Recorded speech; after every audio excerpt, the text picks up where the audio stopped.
Cool. While we're doing that then, so for those that didn't watch the video, I put together some slides in real time just a couple of hours back on what I'm seeing in the Silicon Valley Bank side. I tried to create, me, I like to do my geeky first principles thing. So I went back to 2008 and tried to fill in some of the gaps, why Bitcoin was created, remind us why we're here, what Bitcoin was for.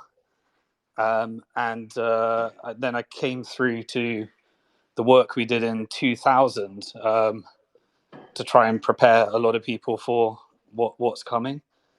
And then I went deep into the Silicon Valley Bank, Silvergate, how Silvergate happened one day prior to the Silicon Valley Bank, and then the weeks prior to that, where essentially, what the sequence of events, the Moody's downgrade, the Goldman Sachs plan, and then ended on USDC impact, so that we can start to map out some of the depegging of the stable coins and what the exposure is and what the likely outcome. At some point, we're due to have an announcement from a US governmental stage and then we move over to opening Silicon Valley Bank tomorrow. There's a couple of other banks that they're starting to experience impact, and there's a lot of fear in the market. So I'm expecting some really aggressive action. And then I went through, three different models of what could happen from here. One is what I think the FDIC will be working on right now, which is essentially a guarantee of the banking system, even though they can't guarantee it. So that would have to be backed by some Fed guarantee as well, which brings us into a 2008 style thing. And I think Silicon Valley are going to use this to do the most predatory offer they could possibly do, but try and make depositors and creditors as whole as possible.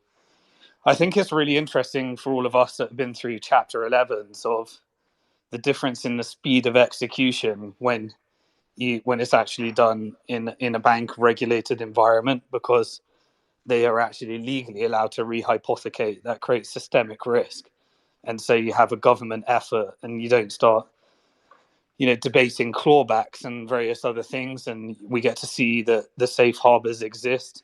But at the same time, you get to see in Silicon Valley Bank that there seemed to be insider trading around the stock of the executives. And we got to see our Alex Mashinsky style video from the CEO of Silicon Valley Bank today, which I think was interesting. Okay, Azad, should we bring a couple of people up? Yeah, let's bring up Natty. Hey, Natty, how you doing? Yeah, I'm good. Thank you, Simon. Thank you for following all that.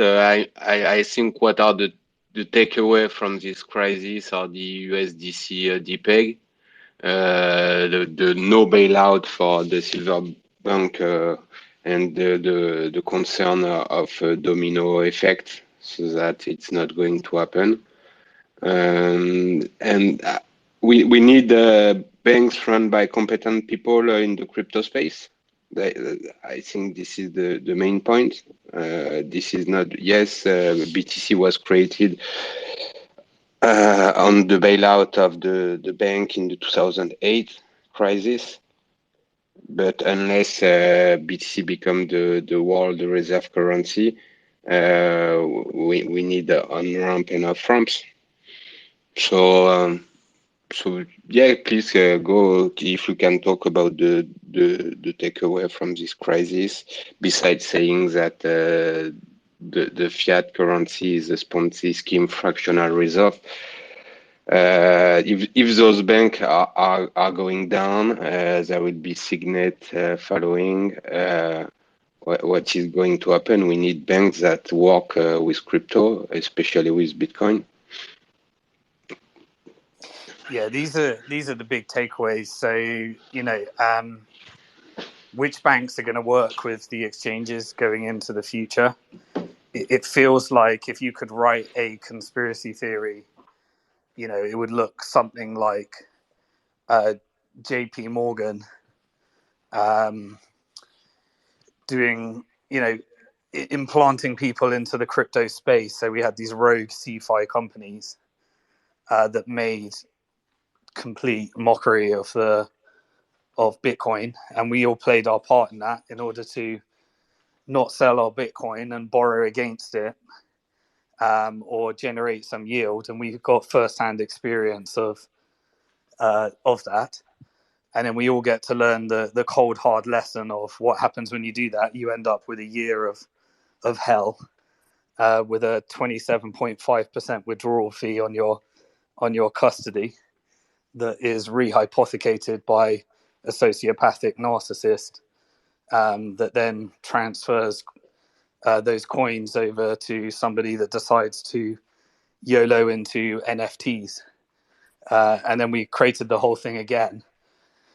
And then when it all destroys people, suddenly JP Morgan comes along and says, hey, we can buy up any of the banks that were affected by this. We can issue some lines of credit. And everyone wants to now put their deposits in a top 4 bank, and chase to the rescue after being bailed out by the Fed in 2008, lending them all the money. And then suddenly we start to wonder what our stable coins are backed by.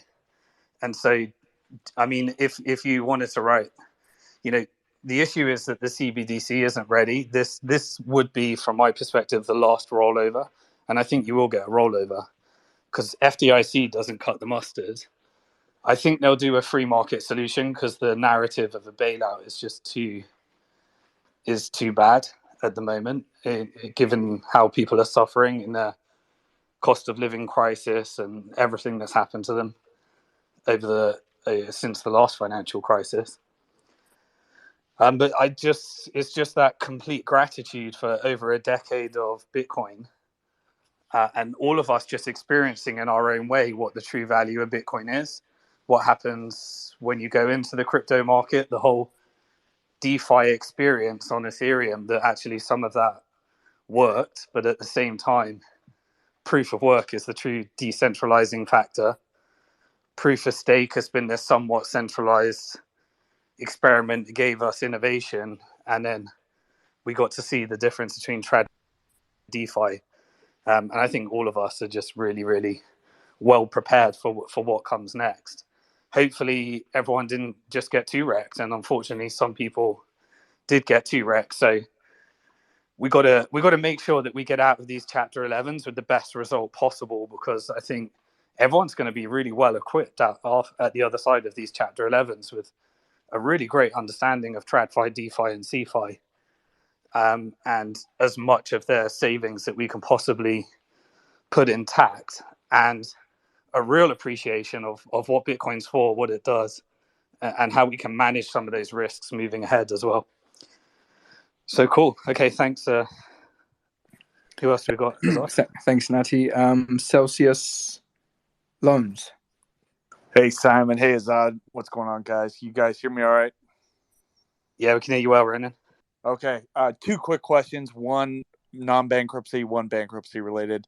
The first, could you just comment a little bit about Caitlyn Long's application for Custodia Bank and her getting denied? And I'm kind of hazy on the details, but she basically got denied a Federal Reserve license because she wanted to have basically a fully backed 1-to-1 non-fractional reserve crypto bank. That's my first question, and then let's do that one. Then we'll do the okay. Go ahead. One. So yeah, Caitlyn Long, for those of you that don't know, she's been working really hard in order to. She actually did what I tried to do in the UK, and our first attempt was to work as a monetary reformer in order to change the laws in the UK to make it possible that you could get a direct account with the Bank of England. And we started, Bliss and myself started on that in 2007. And we went to Parliament, we went to House of Lords. There was a documentary, for those that remember it, in the UK called Bank on Dave, where he tried to create, it was just a UK entrepreneur called Dave Fishwick that tried to create a bank, and he tried to do it on the BBC Live. And we literally just spent years messing around with with governments, and this was pre Boris Johnson, before he was mayor of London at the time. And we just went from pillar to post and just realized we were offering all this free consulting to governments, and it was just going absolutely nowhere. And what we wanted was the phrase that came from it at the end of the work was challenger bank. And so government started to appreciate the need to increase competition in banking. There was 4 clearing banks in the UK, and all of the new banks. So, for example, there was this one bank called Metro Bank, and no one had secured a banking license in 100 years. And Metro Bank managed to secure their banking license.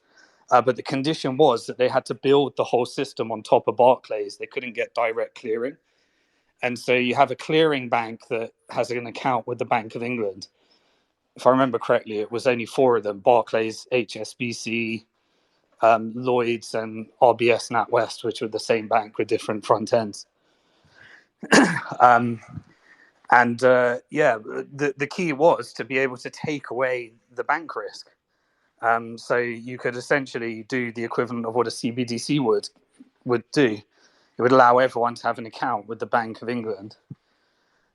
And then you could not rehypothecate. You don't have to, and people could own their own money and spend it. And then I just realized how impossible it was. And then that's when we found Bitcoin. So was writing a book and figured out if there was a way we could achieve that. And that's when I went to the first Bitcoin conference. And then Caitlyn Long did the same, but in the US. And so she spent years, she was a Bitcoiner. And then she spent years using Wyoming state law in order to make it where you could have a bank that doesn't rehypothecate and works off a trust bank principle. Launched it, got to the point where she had the Fed's approval, and then just couldn't quite get the missing pieces, and just got rugged in the last minute. She believes that there's a ginormous coordinated attack on the market. And there has been many different attempts at trying to give everyone direct access to Fed accounts, but it's so disruptive to banking, because why would you take bank fractional reserve risk when you could actually just have direct, access into the Bank of England? Well, we know the reason for that is because of, at least with a bank, it's one step removed from government and the abuses that could happen with that, but it's inevitable, predictable, guaranteed. So I believe they're just waiting for the right technological setup in order to launch a CBDC. I think this is going to accelerate it significantly. So we know that we're in, I think, that JP Morgan has JP Morgan coin, and Fed coin is something that has to come from executive order. To geopolitically, it has to stay competitive with China, who's already on full-blown beta mode for their CBDC. And I don't think they're going to allow private banks to have direct access without having some coordinated unwinding of the banking system, because it's so disruptive to traditional banks, and it would create massive systemic risk if you allowed just everyday people to have access to that. So Caitlyn Long is in the middle of that, and then at least with those banks, you could have direct access from the Fed in order to onboard into Bitcoin. So it's a massive challenge, and it looked like she was getting through it, and then it got rugged right at the end. No, I appreciate that. Thanks for the recap and the UK history lesson as well. The other just bankruptcy related question: do you think that Nova Wolf, Figure, or any of their backers that brought in this $45 million, I think it might have been Morgan Creek Digital or Morgan Creek Capital, I forgot what they're called, Mark Yusko's and Pomp's funding, do you think any of them have exposure to Silicon Valley Bank? I don't know the answer, but I find it hard not to believe they don't. You either had exposure. We didn't have exposure at Bank to the Future, but most of the companies in the US were either with Silvergate or Silicon Valley or Signature. And I know many of the VCs were with Silvergate. So I think, I'd imagine that they do. and I think their group is a validator. So there's definitely something for us to look out for in terms of that. Yeah, let's see.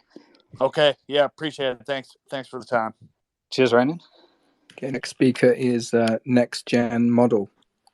Thank you. I just want to let you know I appreciate a lot this kind of moments you share. You take your time, you prep all the information visually, and it's backed by links and whatever you can find on your Twitter account.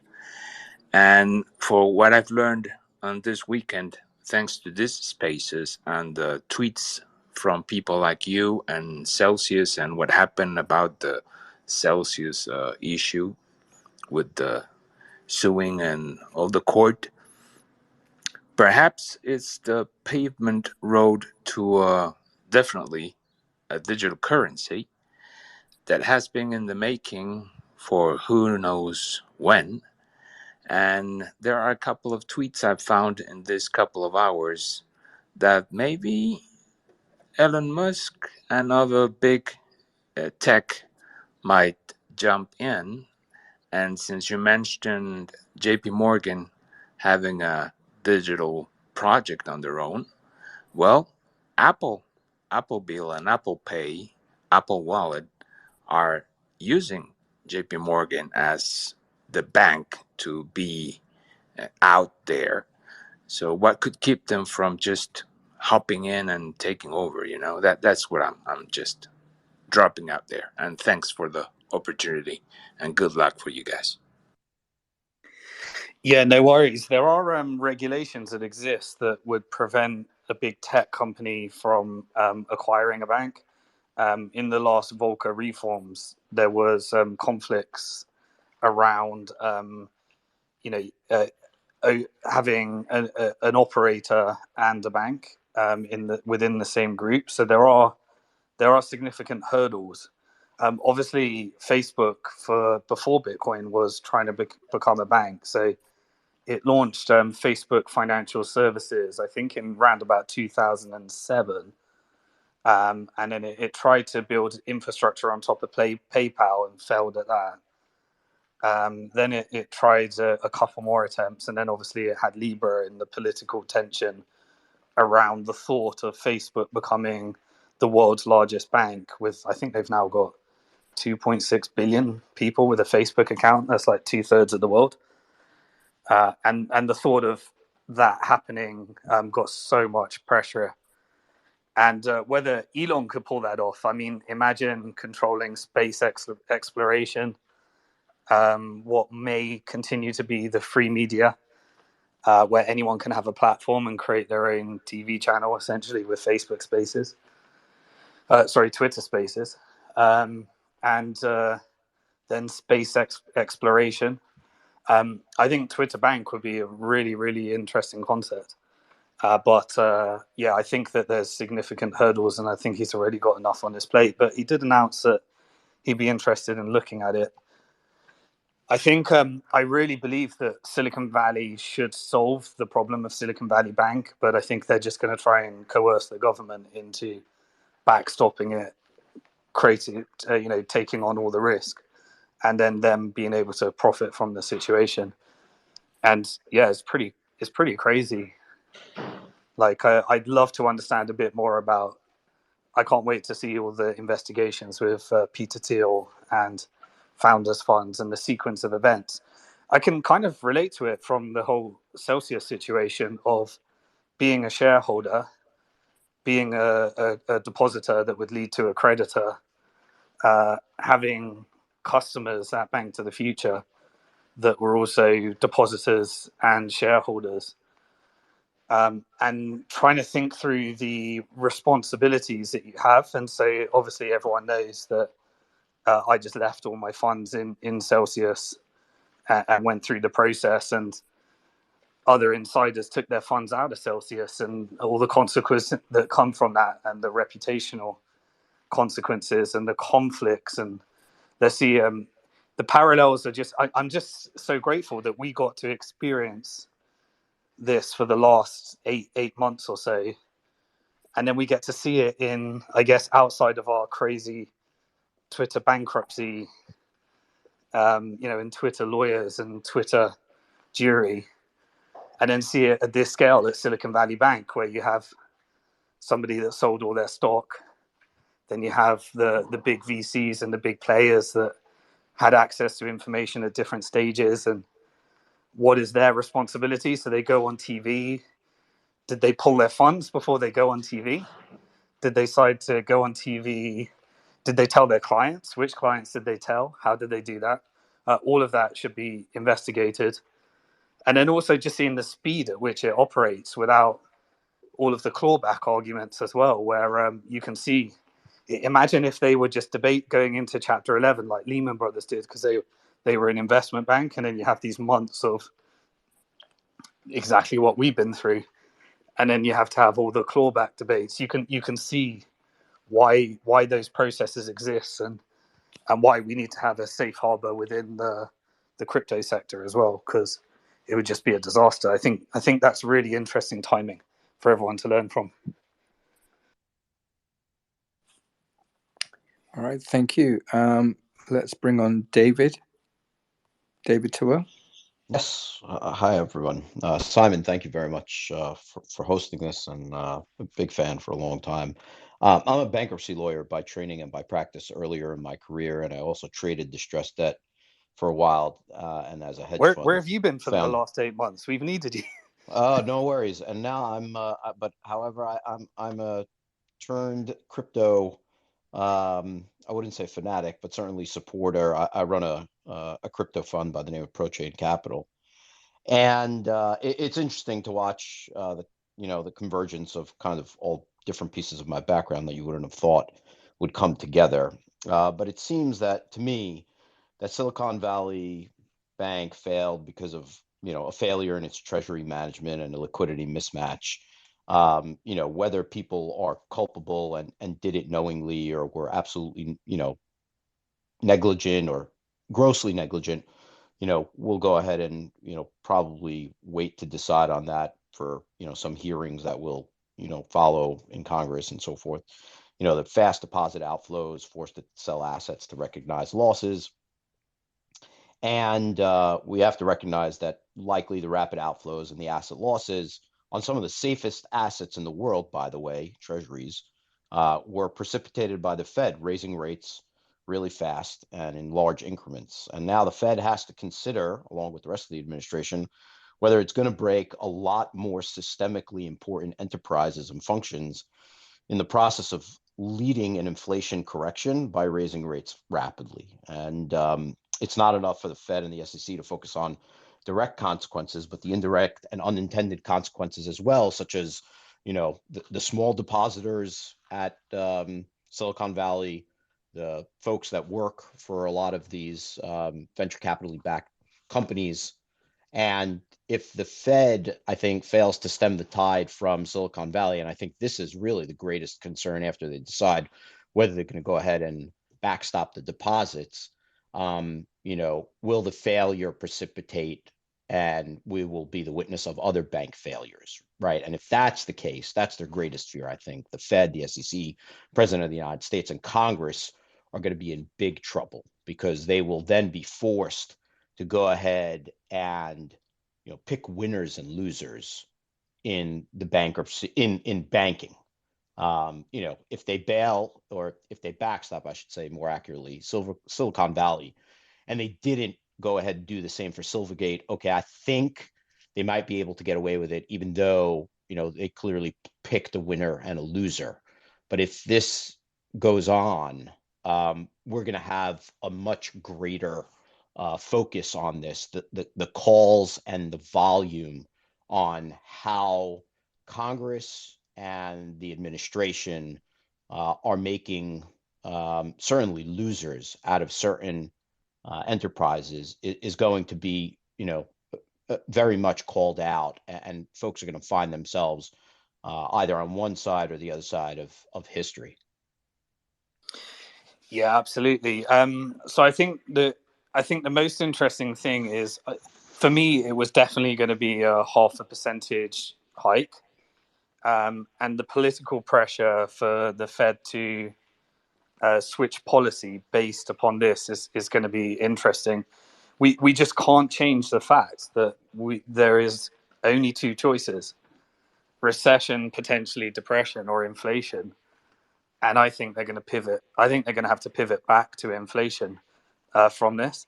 And I I think think they're they're going going to. I think the quarter point is definitely going to happen. I don't think it's going to be nothing. And I agree with you. There's no way that there can be a half a point now, regardless of what happens tomorrow. Even if everything is grand and dandy tomorrow and markets rip higher, I still don't think we're going to see a 50 basis point hike. But I do think, by the way, just to go back for a second on congressional activity, I think Elizabeth Warren, with what she put out there regarding Silvergate, was really inappropriate. The fact that she, as a single voice, decided to go out there and target a bank is just it's way out of line. And if that becomes kind of the next set of talking points in Congress, where both sides of the aisle decide to pick winners and losers publicly in banking, we're going to be in big trouble in this country. Yeah, absolutely. And I think it's always happened, but it's just the speed and access to information that we have today, where I was just on Mario's space, and there was Congress people coming up for the first time, and they have to be so careful with their wording, but they're learning in real time. This is the best access to information, and then the things that they can say, and they can be cornered into saying things as well. It's just a confluence of so many different things that have made this such an interesting time. And oh my god, I wonder how different this just Silicon Valley Bank situation would be if we didn't have the rapid spreading of information that we have in the social media age. It might not have happened at all, because the assets that Silicon Valley holds, right? These these treasuries, which are the safest investments in the world, which they've lost a lot of money on because of the rise, the rapid rise in interest rates. If they're held to maturity, which granted it's a long time, would actually lead to a profit for Silicon Valley Bank. But unfortunately, the world we live in is what it is in terms of the rapid dissemination of information. Fear can be, transmitted very quickly. Deposits can be drawn on, as quickly as you can hit, and enter or send. And so therefore, that drain of capital or deposits from Silicon Valley, which then precipitated the sale of a bunch of treasuries at a loss, is something that led to, its incredibly rapid demise, as opposed to in a day where information sharing was not as easy, not as quick, couldn't act on it as quickly. This could have been stalled for a while. Maybe there could have been a solution, drummed up in the interim. But we just don't have that luxury anymore. I think that, those days are far gone. And I think banking executives know that. I think they're trying to adapt to that. And I think that Congress has to go ahead and reform the laws so that we can get, bailouts of banks, right? We have laws in the country regarding ownership of banks, right? That they can't be held by, let's say, private equity funds or hedge funds. And the reason for that is that they immediately come under, the same regulatory regime and laws and capital requirements and ratios and so on that apply to the banks themselves. And we don't have the time anymore, the luxury, to allow for a structuring of a bailout by private market participants, because things unravel so quickly. And so we've got to be able to allow those participants to act quicker and put money to work very quickly in order to save these types of institutions. And I think that's a lesson that's got to be learned regardless of what happens with respect to the the saving of Silicon Valley, and frankly, whether this leads to failures of other banks or not. We need to rethink those laws and regulations in this country. Yeah, and what I also think is really interesting is the next wave of centralized Bitcoin and crypto companies and exchanges clearly are going to have to adapt to a way more transparent way of customers understanding their balance sheets, their exposures. And I mean, when you look back at Silicon Valley Bank, when you know what happened, it just seems so obvious. Sure. But I try to give the benefit of the doubt that what seems obvious in sometimes is maybe not so obvious in real time. But yeah, there's how that risk wasn't managed. That essentially it was just a bet on rates staying low in an inflationary environment is an interesting question to understand. But even in the crypto companies, when having been through some of the FTX situations and Celsius situations, where if their balance sheet was transparently known, firstly, probably would have never got in the situation because it would have been detected and it would have taken the company down way before it ever got to this situation.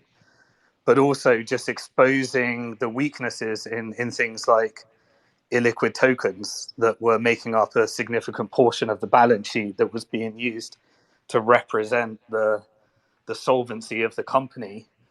And even just if you look at, for example, the interactions between the two Chapter 11s like FTX and Celsius, obviously they had a relationship. There was billions of dollars of loans between the two institutions. FTX was being used as the exchange in order to manipulate and dump sell tokens onto the market. And then when a new person, CFO, comes in, they had to, look at, very similar to Silicon Valley Bank, a plan was determined, Goldman Sachs was engaged. Then you have to show the balance sheet to the potential funders. In the case of Celsius and FTX, one of the potential funders was FTX. And that potentially led to an understanding of the vulnerability because FTX was engaging in the same games that Celsius was engaging in. And then that created a shorting opportunity and then a counter force with a short squeeze. And then interestingly, just experiencing the exact same thing on the Silvergate scenario where you've got these prolific shorters.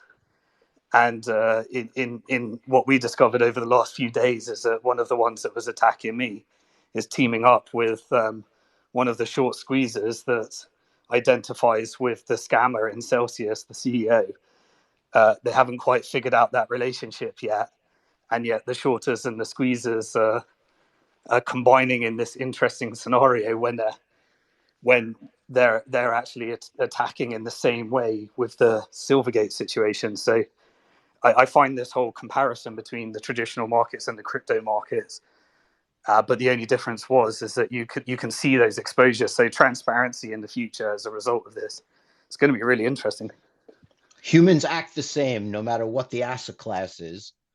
But the last thing that I'll say is it's great to see the resilience of the crypto sector at this time. I don't know exactly what it means. I don't know if it's a flight to safety or if it is,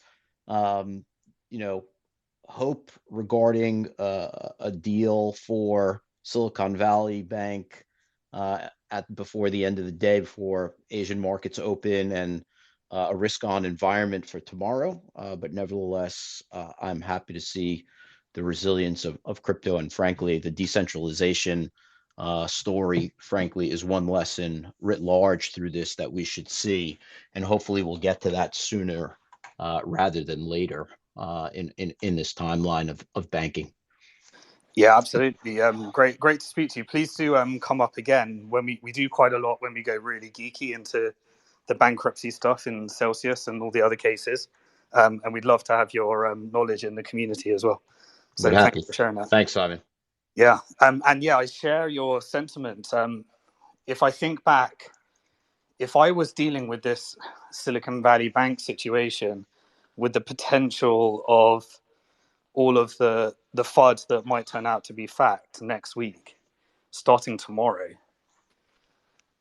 if I didn't have Bitcoin, like it would be a very different experience. And the fact that we have Bitcoin as this opportunity, and plus, I don't know, if it wasn't for Bitcoin, I don't know whether I'd even have enough deposit to go past the FDIC budget. Maybe I would have made it in business or something like that. But just the fact that Bitcoin gave us this exit from the traditional financial system, and I don't have more than FDIC exposure in a bank, and my relationship with my bank deposit, I literally just see it as money that, if I'm lucky, my bank might give me access to it.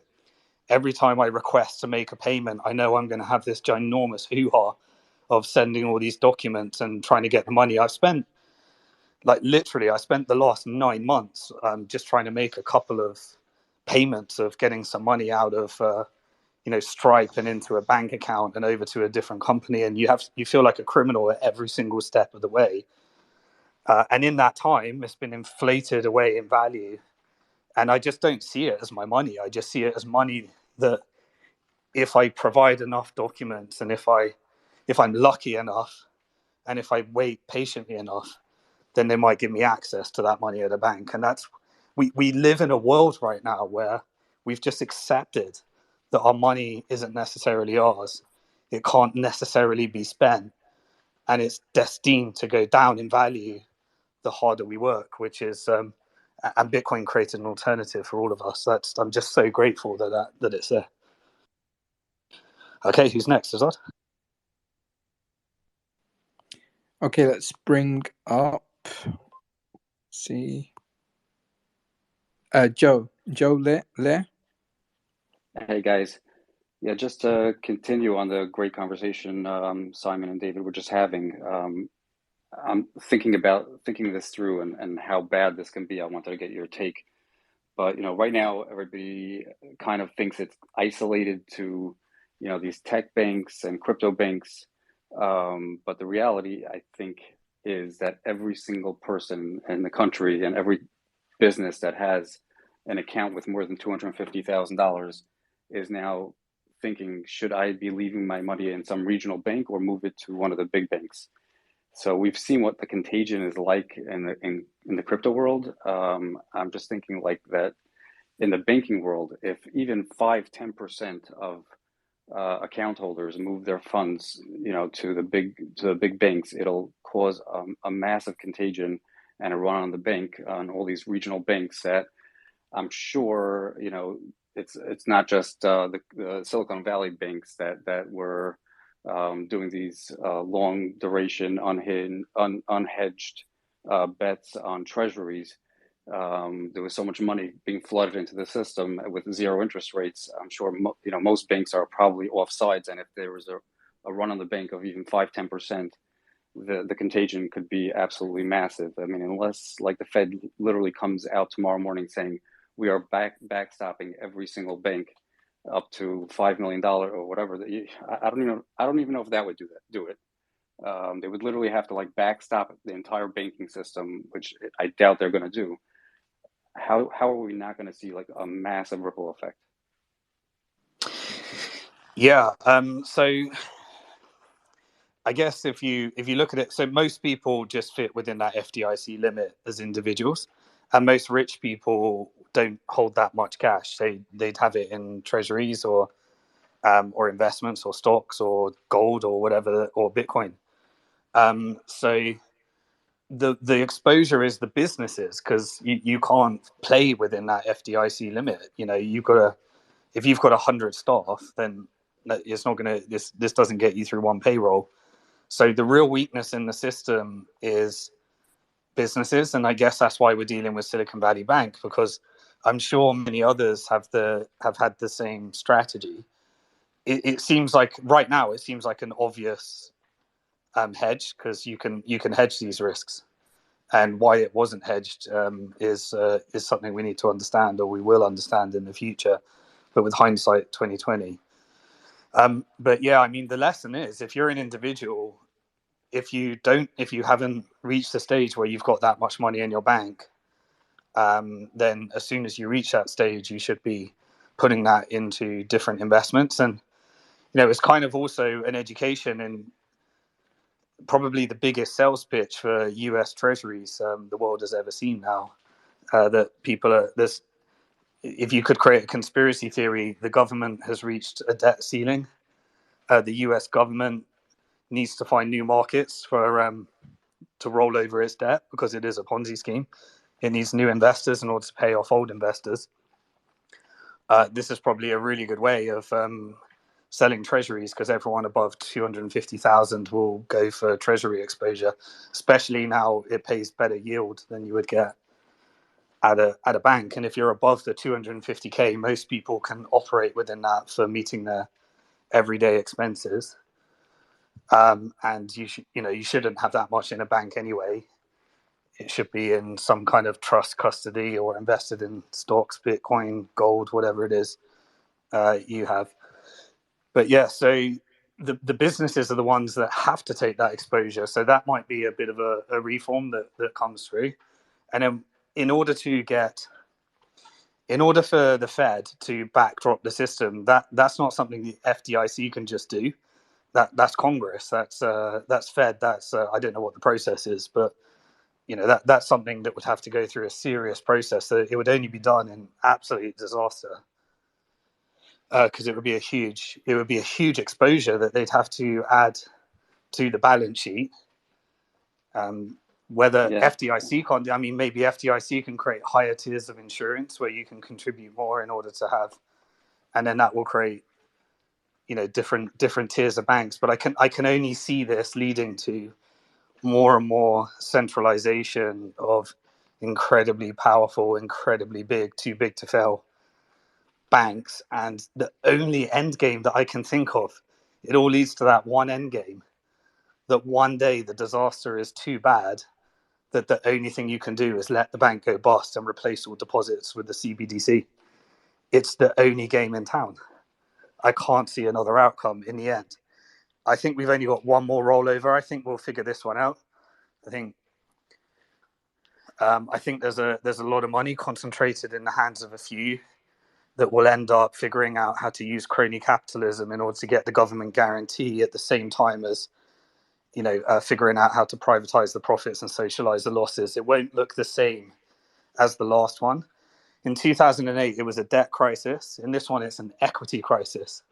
Because if you think about it, from next week, every Silicon Valley startup that has this exposure is going to be figuring out what they're going to be doing with the rest of the 50%.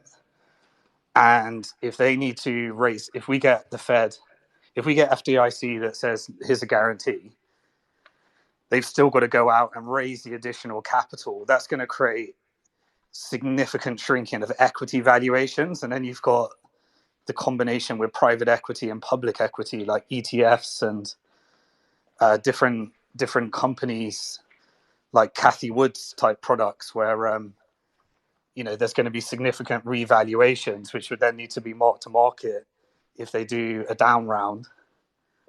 That's going to create a correction. That's going to wipe out a lot of equity value, which was a lot of the wealth effect. The wealth effect was what they were relying on, people's pensions, to be able to service them into the future. The consequences of central planning are just so significant. Now, I know we criticize Bitcoin a lot, but in terms of managing your how you pay your rent, and that's a real problem. That's why we ended up with stable coins. But at least the supply. You can calculate the exact supply, and when we move into more AI forms of central banking and algorithmic perfect information singularity, where machines have way better access through big data, big computing, AI, AI central bankers running CBDCs are going to be able to do this a lot better than us. And the only force you can have to combat that is Bitcoin and a block and proof of work. It's so important. It's just significant. Yeah, and that is the there's no exit for many. fractional reserves with Bitcoin. Well, you just know it. You know what the supply is in every moment into the future, and the only thing that can change in that is, you know, a really hard mechanism for changing the code, like really hard. So you can predict it into the future, and the only way that it would get a change is because you have such a high barrier to get consensus on a change. You know, and then you compare that to Ethereum, which can just switch its algorithm like that and suddenly become something that everyone's staking on an exchange, and regulators can just suddenly say, "Boops, it's a security. Let's change the complete regime." Now stablecoins are no longer stablecoins. Now look at USDC. USDC is clearly a security at this stage. Like we are analyzing the management of the treasuries, the cash, the bank exposure, and essentially Circle was making the money and we were taking the risk. And so we were essentially investing in a money market mutual fund with no returns in order to gain access to DeFi. And then we were the bit that worked in the system was a lot of the DeFi, the good smart contracts. But then you had all the scammers that created all the shit in between that was just Ponzi schemes and token drops and subsidized yields like the Luna and stuff that were also backed by central bankers, Do Kwon, with no oversight, with just zero risk management skills. Sorry, I'm giving a bit of verbal diarrhea, but I think it's just really interesting, all these different things. But yeah, next week is vital. The FDIC, I think, you know, the FDIC's broke. It hasn't got enough money to insure the entire system. The Fed has the same trade as Silicon Valley Bank. It's losing billions every week. It's got 1.5 trillion exposure. Ram creates some really good quotes. And so, yeah, we're just recycling the Ponzi scheme until eventually you have a currency that can no longer sustain it, and a geopolitical scenario where a new world reserve currency can come in and do things slightly differently. Fascinating.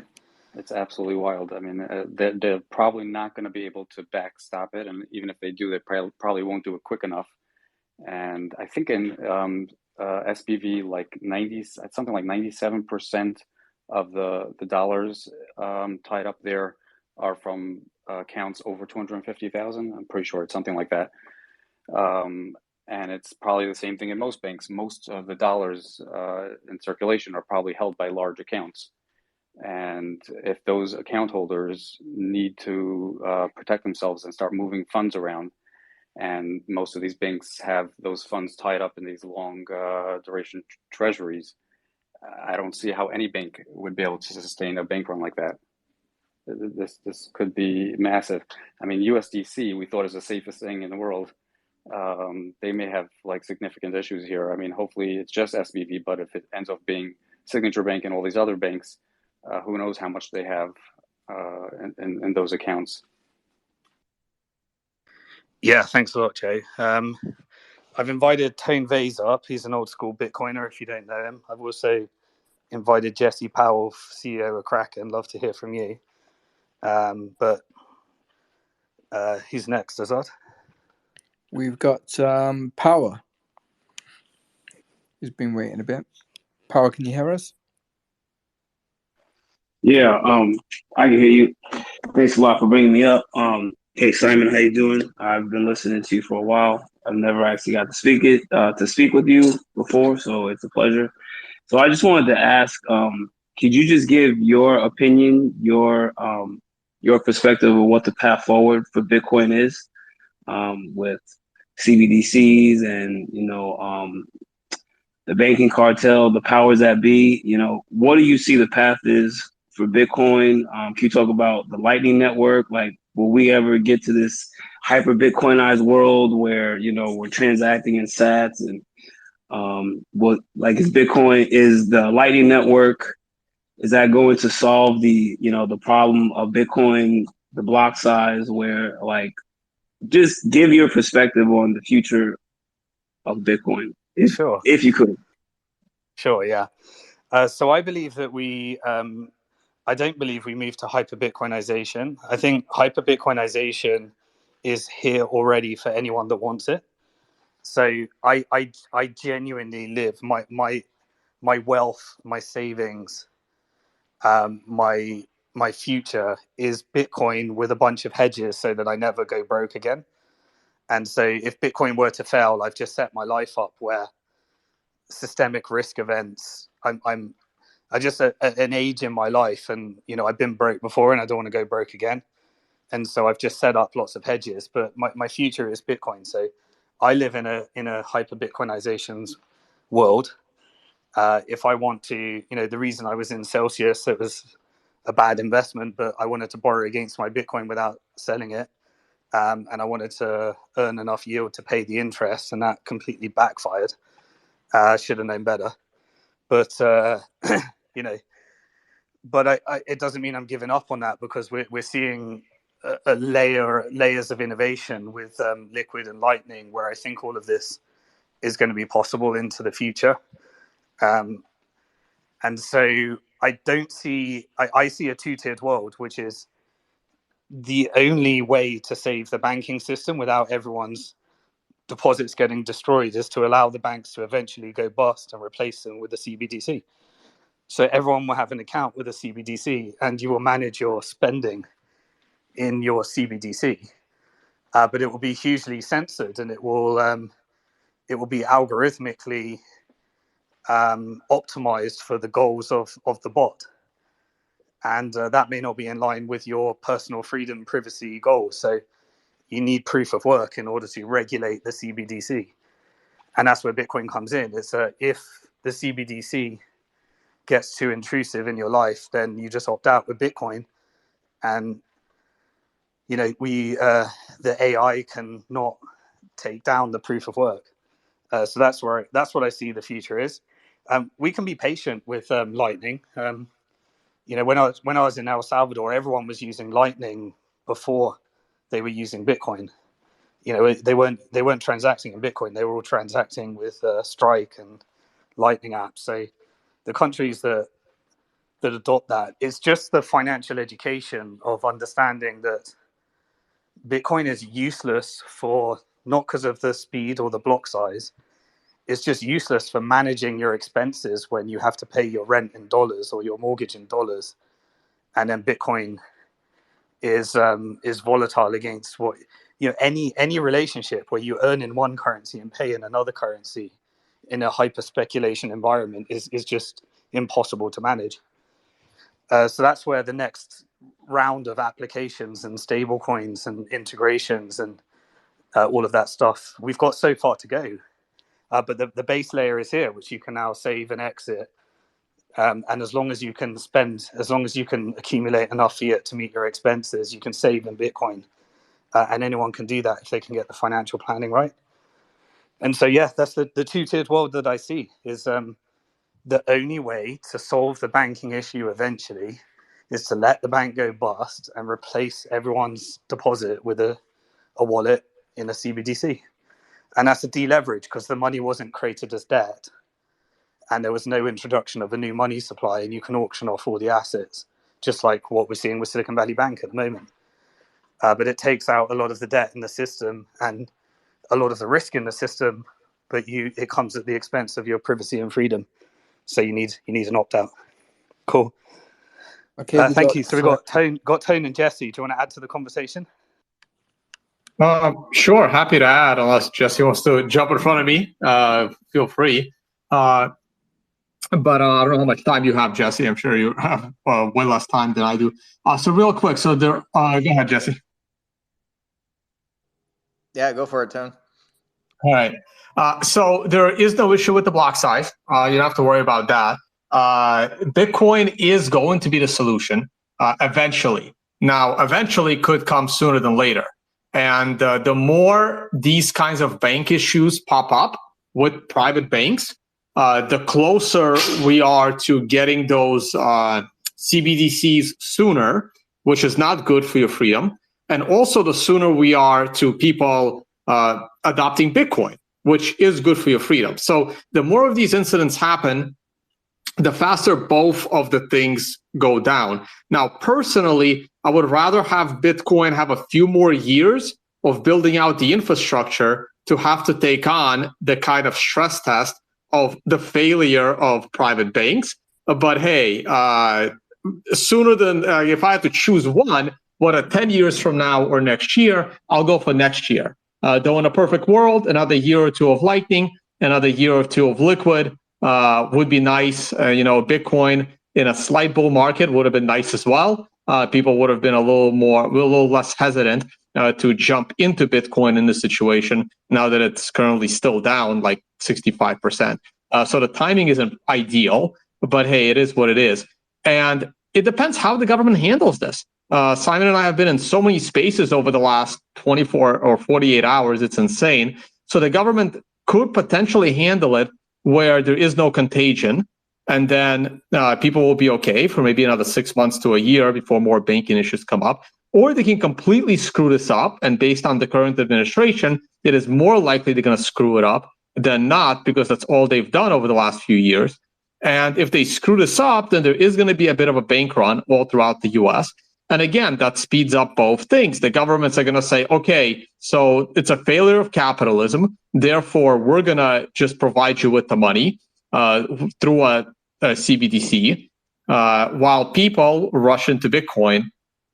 So it's, again, double-edged sword. Jesse, what's happening in your part of the world? Are you the CEO of Kraken now, or have you transitioned? Yeah, still for a little bit longer, working on the transition. Okay. We're looking Are we at going to have a bank soon? Say again?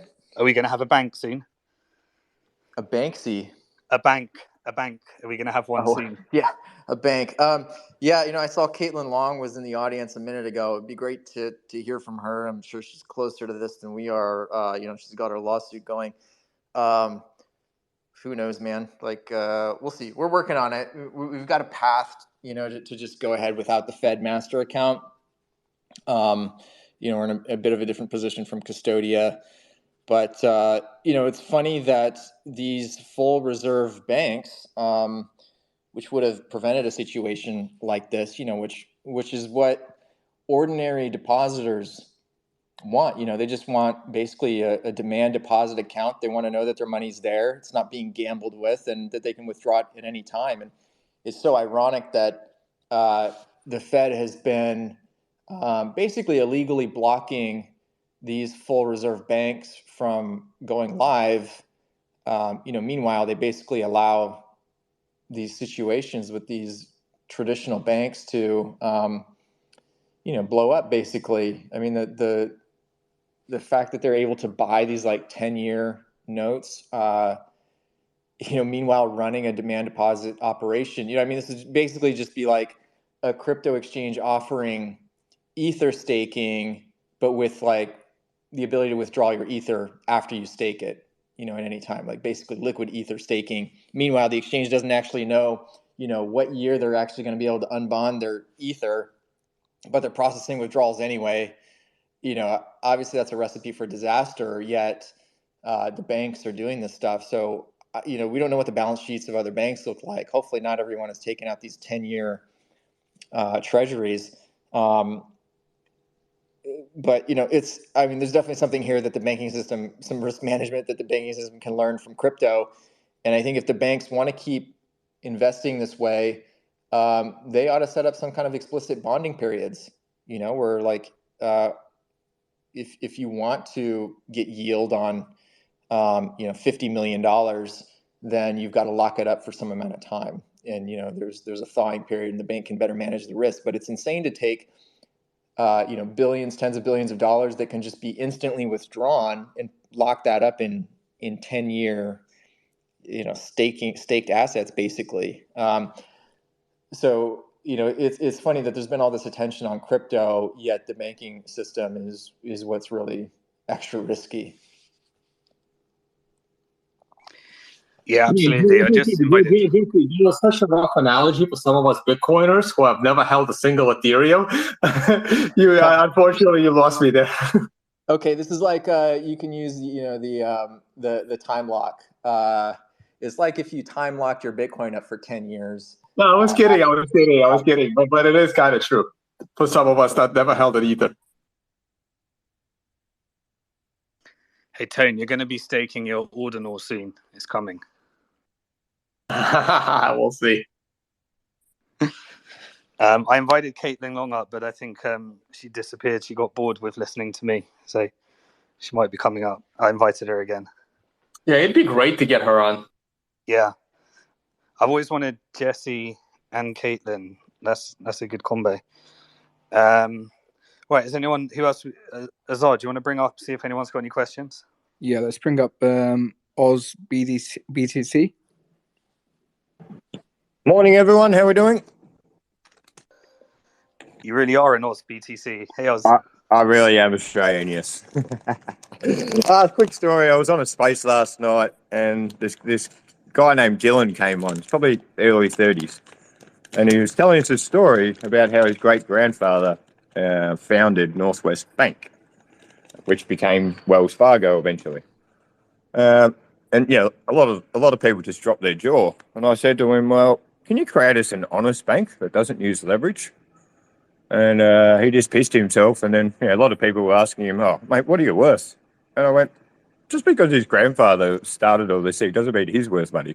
But it was just one of those things. You never know who anyone is. But I like Simon, I had about 90 Bitcoin on Celsius.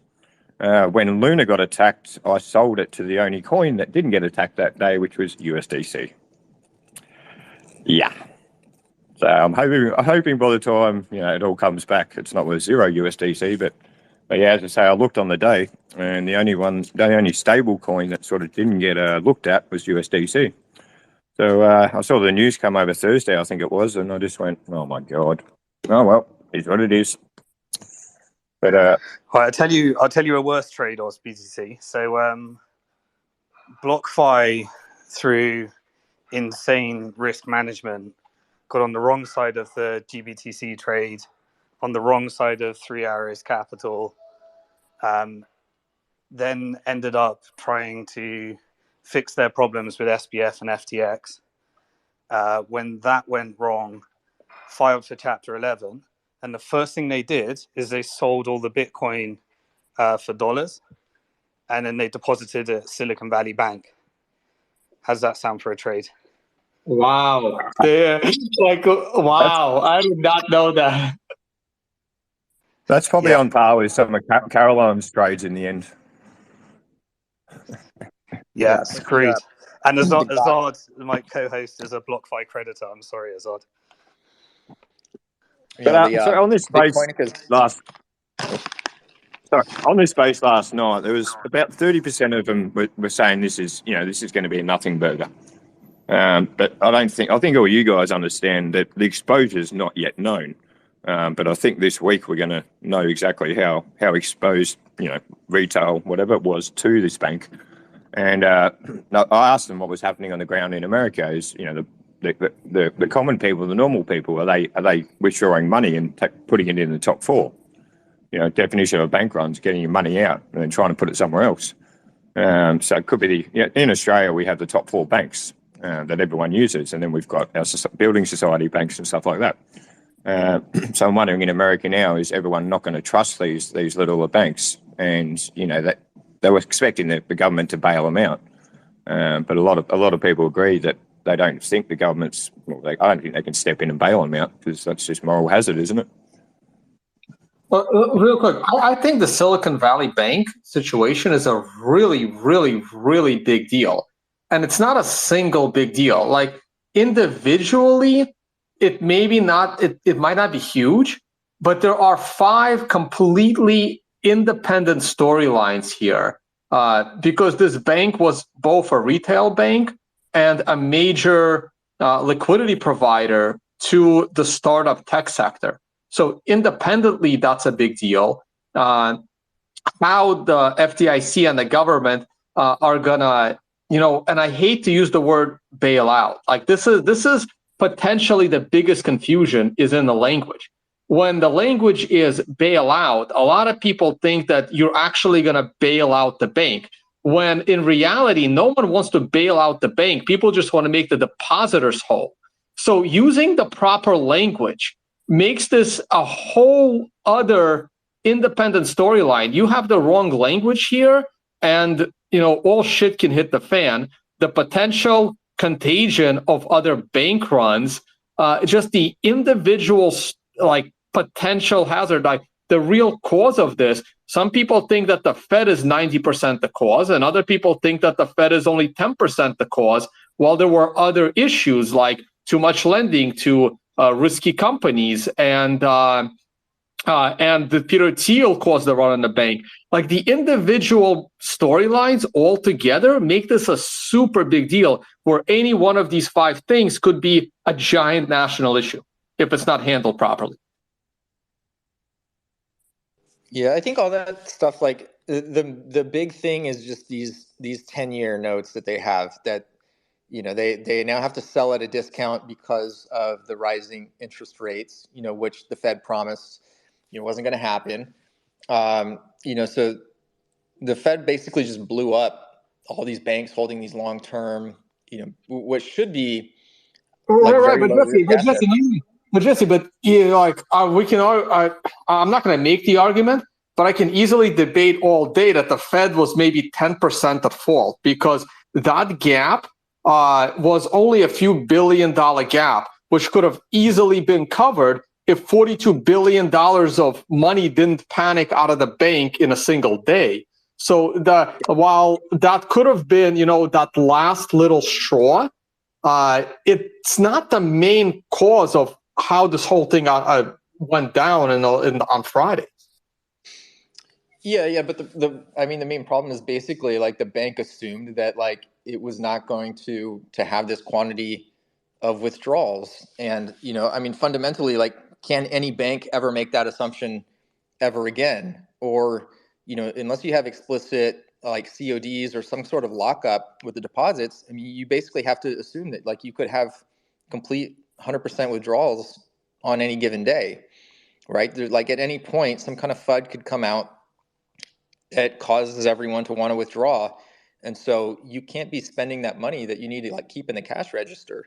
That's like the fundamental flaw in the, now it's like a zero reserve system, so it's just fundamentally broken now in the era of like virality and social media where like any tweet from a VC can like blow up a whole bank.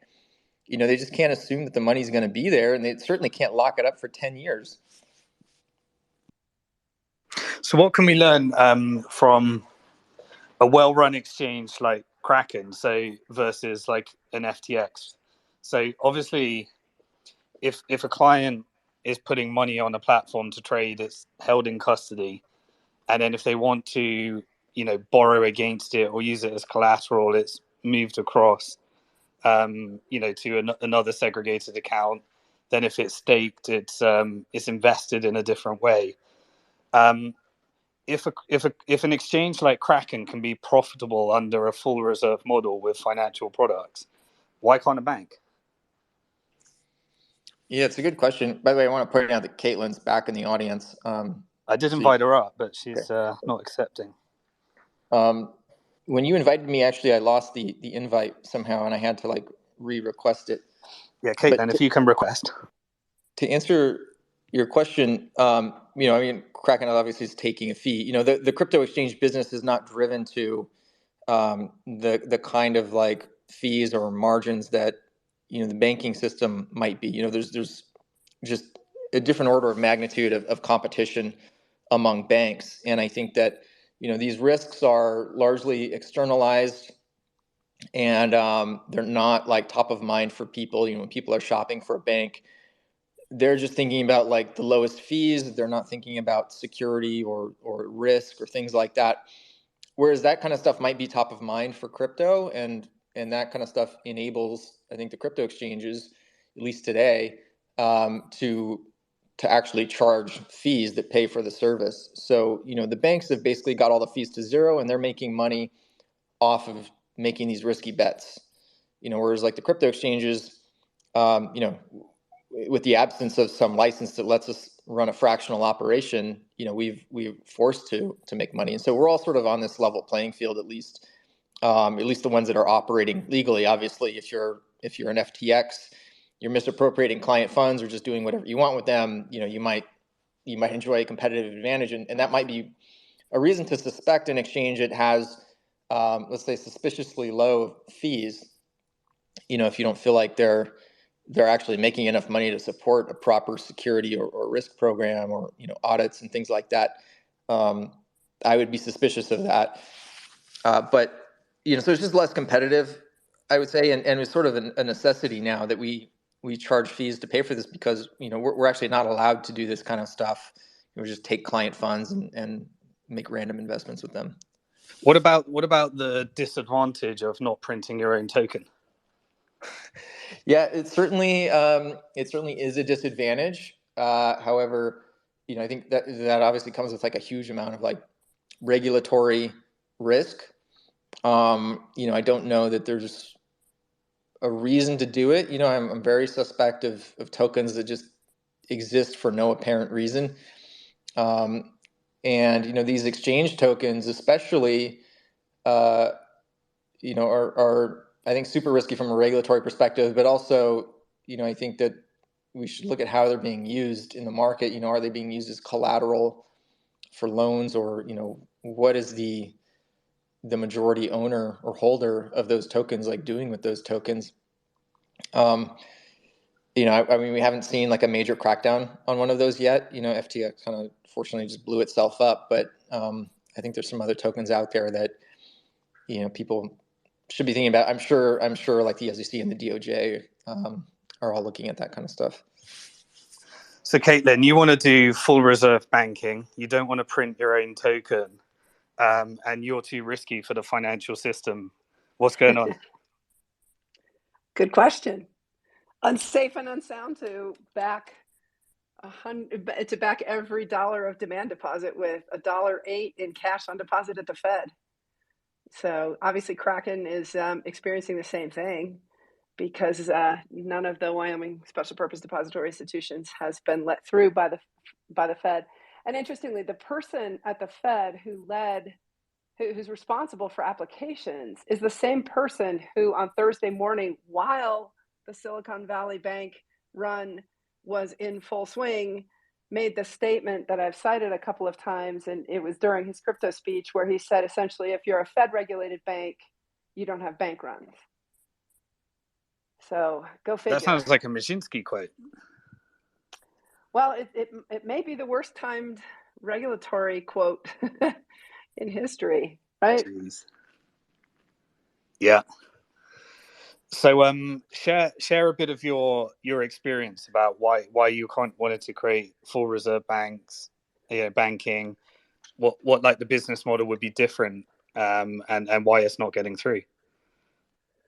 Well, you can look at what the Fed said publicly. Eventually they'll release more privately, and this industry is going to have a field day with that, but I can't say anything about that yet other than just say stay tuned.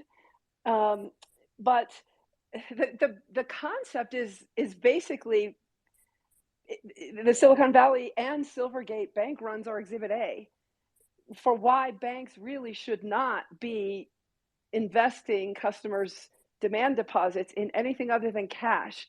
And one of the things that I heard through the Washington grapevine yesterday is that the federal bank regulators are upset at how fast the Silicon Valley bank run occurred. It was even faster than the Silvergate bank run, and that it was people warning each other on Twitter. And so they were blaming Twitter. And frankly, I would step back and ask the question, if the bank were stable, then then a Twitter bank run should not have brought it down. And the fact that a Twitter bank run brought it down raises all kinds of questions about whether the regulators are regulating the appropriate thing. And I think crypto in some ways was the canary in the coal mine because everything's moving faster. So there's an acknowledgement now. Everything's moving faster through social media and through online banking and through our phones. We can move money a lot faster than we used to. The settlement times are still the same right now. If you're going to take your money out of a bank, you can get up to $10,000 of physical cash instantly when you walk in the bank branch. So it's going to take you whatever your travel time is to get from where you are when you decide you want to withdraw the money to get to the bank branch. That's your settlement time. And they'll give you $10,000, up to $10,000 instant cash. But if you're going to transfer more than $10,000, you're transferring out over FedWire, which takes hours, or over ACH, which takes 1 to 3 days. So your demand deposit in a bank is really not a demand deposit, except for whatever you can take out of the physical branch in physical cash. Okay, but what's happening is because of online banking, we don't have to go to a branch anymore to fill out the wire transfer form. You can do it online. So things are just moving a lot faster. And I think what was so interesting about the observation of the state of Wyoming and creating the special purpose depository institution charter, which is a non-lending bank and must hold 100% reserves to back customer demand deposits and is very restricted in the investments that a bank can invest in. In fact, our proposal was literally to keep all of the, not just the customer's cash, but our shareholders' equity in our Fed master account, and it was rejected. But it's not over yet. But I digress. I'll come back to that crypto was the canary in the coal mine about just how fast bank runs are going to start happening across the board, period. And that's going to force a recalibration of banks' liquidity. There's no question that there was an old world model assuming that people actually had to go to a bank branch in order to get their money out. And in fact, the vast majority of the 25% withdrawal that happened in the span of hours at Silicon Valley Bank, apparently, the vast majority of that happened through online banking, through massive wire transfers that were put in the span of minutes rather than people waiting in a branch, for hours. And then the other piece of this is that this year FedNow is coming online. And well, I spent a lot of time over the last few years talking to people at the Fed, including folks involved with FedNow. And this is something naturally that they're looking at, which is that's 24/7, 365. If you look at what happened to the bank run at Silvergate, one of the things that clearly exacerbated it was the SEN network, which ran 24/7, 365. And so if people can move money 24/7, 365 in real time, which is what the SEN network did, only among customers of Silvergate, but FedNow is going to allow anybody, including individuals, to start moving cash 24/7, 365, initially with a $100,000 limit. But what I'm building up to is bank runs are going to happen even faster when FedNow is available than they're happening now. And so that's just going to require a complete recalibration of the amount of cash that banks are holding to back their demand deposits across the board. And I haven't seen the regulators require that yet. Right now, the Fed is the backstop. You've seen the evidence this afternoon about the Fed relieving the discount window requirements so that banks can bring their long-term treasuries for liquidity and their mortgages and other collateral that the Fed wouldn't necessarily lend against. It looks like there is going to be some effective bailout, de facto bailout of banks in that regard to give them the liquidity to lend against collateral that normally wouldn't be accepted at the discount window. But nonetheless, I think there's going to have to be an entire recalibration, and it is sort of interesting that the history of the timing of starting this whole crackdown, which was absolutely coordinated and was absolutely led by the anti-crypto and anti-tech wing of the Biden administration, some of whom have absolutely cheered what is happening because they expected it to happen and they knew how unstable the system was. And a lot of people have been commenting on that there are actually cheers coming from certain parts of the administration that this is happening. But boy, I don't think they understood when they touched this off just how far and wide it could go. And it would be interesting to interview the people at the Fed, and especially the vice chair for supervision, who was bragging that Fed supervised banks don't have bank runs as of last Thursday morning when the Silicon Valley bank run was in full swing. I wonder if he would like to eat his words and to go back and ask him, would they rethink an application of a Wyoming Speedy Bank under today's circumstances? Wow. Caitlyn, one thing you said to me that has given me sleepless nights thinking is we were on Scott Milner's Wolf of Wall Street podcast. Yeah. And I was trying to figure out a strategy for a Celsius reorg and to take the assets and try and turn it into a Bitcoin investment bank.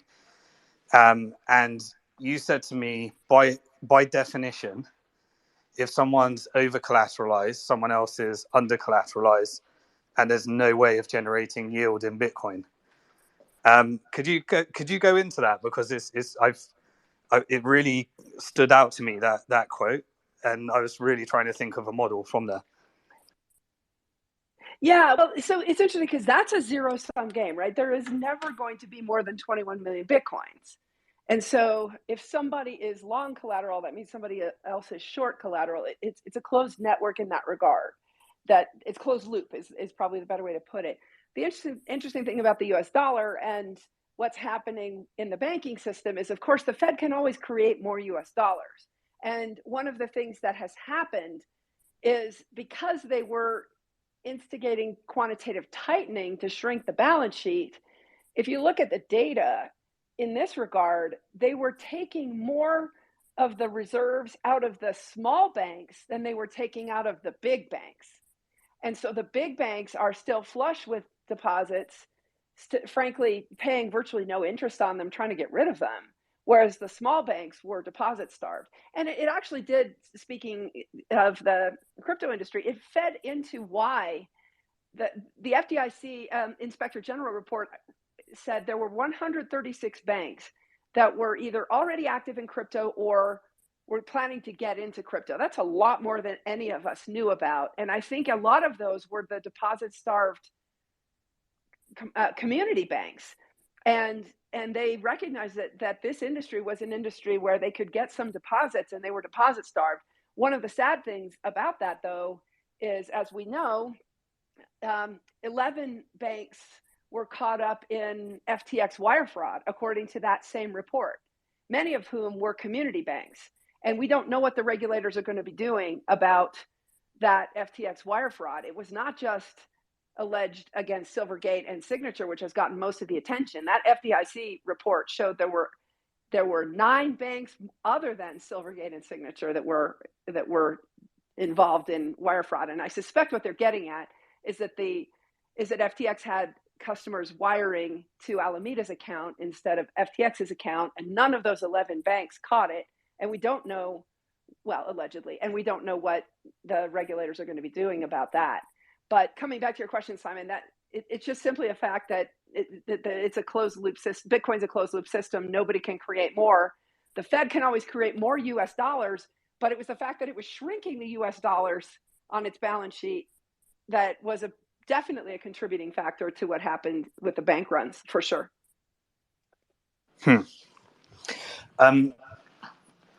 Jesse, what's in terms of radical transparency is clearly where exchanges are probably going to have to move to after this.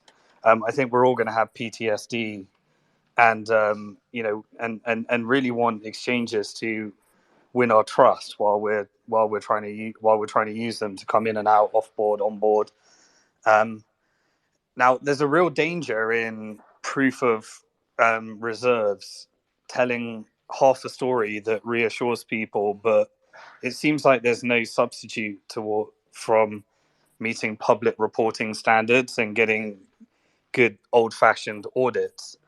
But do you think if all the exchanges were actually operating off the kind of radical transparency that it looks like we're going to need in the future, that it might also expose vulnerabilities that can take the company down as we've seen, when people can calculate these types of risks and then figure out how to place a short trade or an announcement or something, that have you got any thoughts on where that's all going? Because I'm assuming you're in the process of probably getting ready to be a transparent public reporting company. Any thoughts on all that? Yeah, I mean, I wonder how much people actually care about this.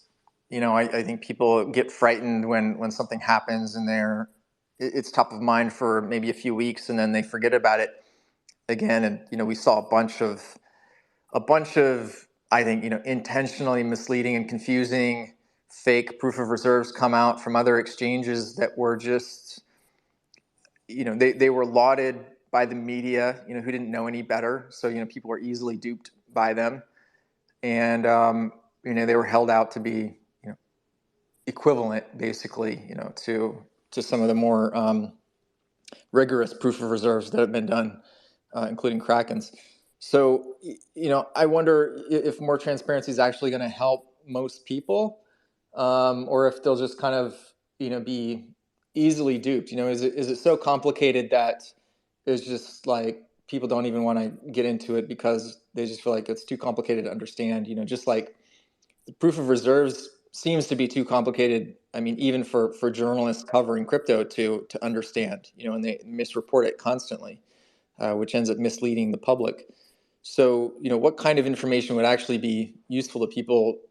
Certainly the public standards would be useful, but SVB seems to have been doing everything by the books. I don't think they were doing anything illegal. They were heavily regulated, and the regulator didn't raise any flags. And so, what are people supposed to think from that? So, are the rules that actually prevent this kind of like risk from happening, or is just being transparent enough? And if you're transparent enough, then somebody will flag it, and if there's a problem, and then that will actually cause something to be done. Or could the risk be overlooked? Hopefully crypto exchanges continue to be full reserve and not get leveraged to the extent that banks are. So they may continue to be a safer place. I don't know. Historically, obviously, crypto exchanges are blowing up all the time, more frequently than banks in recent history. But, I think it's more than just the transparency. I think it's also about the rules, about the amount of risk that these institutions are willing to take. And I think in terms of crypto, is there a regime that enables both transparency or requires it, and also allows domestic businesses to be competitive versus offshore? And I think from a user experience perspective, if you see offshore players offering, say, like higher yields or better UX, or things like that, and they seem to be getting away with it, I think the average consumer is just not thinking about the safety of where they put their funds. And so, they'll say, oh, I'm getting a higher yield over here. For some reason, these guys offshore are paying double the yield of what, an onshore business is paying. So I'm just going to go there. And, until something is done about that situation, I think people are just going to kind of like follow the better UX, and they're not thinking about like why one product is better than another. And, maybe the worst product is worse because it's been regulated to be less risky or something like that. I think something has to be done about that. So yeah, more transparency is great. More rules around what you can do with client funds is great, but ultimately, I think the users care about their user experience, and how do you deal with these offshore players? And historically, what we've seen, at least in the U.S., regulators do is just punish good actors in the U.S. and let the offshore bad actors, risk takers, just do whatever they want, and which is driving more business offshore. So, I think there's definitely some balance to be figured out there. Yeah. What about, do you feel that what I've noticed is happening around the world is this concept of a virtual asset service provider. And so there initially, like, regulation seems to be focusing on AML, but my forecast is that it will probably transition to insider trading, market manipulation, disclosure, and some of the things in securities laws. Do you think in the US side that an exchange can fit into one of these like money transmitters or securities or commodities, or do you think the US needs a specific like virtual asset service provider and they need to think about what's appropriate for the way exchanges operate? Yeah, I think it just depends on the products, and I don't think there's any one regulator right now that covers all the things that you could do with crypto. You know, I mean, there's so many different things that we could do, you know, that are covered by different regulators right now. I don't know if it makes sense to create one super regulator that, you know, just because something is tokenized or touches crypto, you know, they have some kind of like superseding authority over the other regulators. You know, it seems like right now things do fit fairly well between, you know, commodities, securities, and let's say like money transmission, or, you know, in the case of many NFTs, you know, these are just straight up like collectibles that are not regulated. So I don't think we need a new regulator, but I do think we need some clarity from Congress about who's actually responsible for what. And, you know, the SEC likes to say that everything other than Bitcoin is a security, which would be fine if we had better rules around how to deal with securities, you know, and if it wasn't just like, well, if something's a security, then you need to get all these licenses and you can only trade them if you're an accredited investor. And, you know, it greatly restricts the usefulness of the asset to be called a security. So, you know, there's some things that just can't be done right now because they don't fit into any bucket perfectly. You know, the SEC tells you to come in and register things, and, you know, what they really mean is basically file an S1 as if you're going public to offer some like basic product, you know, which is not really viable. So there needs to be a change somewhere. You know, I do think we need some kind of new law that clearly lays out who should regulate what in crypto, create some new rules for trading certain types of securities, and you know, allows smaller startups, you know, to engage in the space somehow through, you know, sandbox or something like that.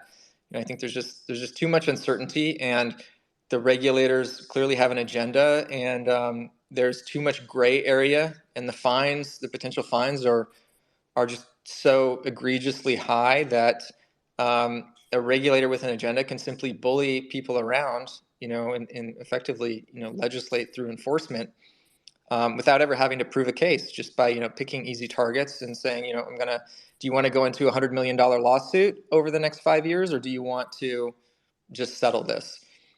So, you know, that's obviously a huge problem, and as long as Congress is not acting there, that's going to continue to be a problem. You know, basically the regulators continue to just by default, you know, be able to enforce against whoever they want. Let me ask everyone on the panel, what do you think the biggest impact on our sector is going to be, based upon what you think will happen at the end of this Silicon Valley Bank scenario? Do you want to start, Tone?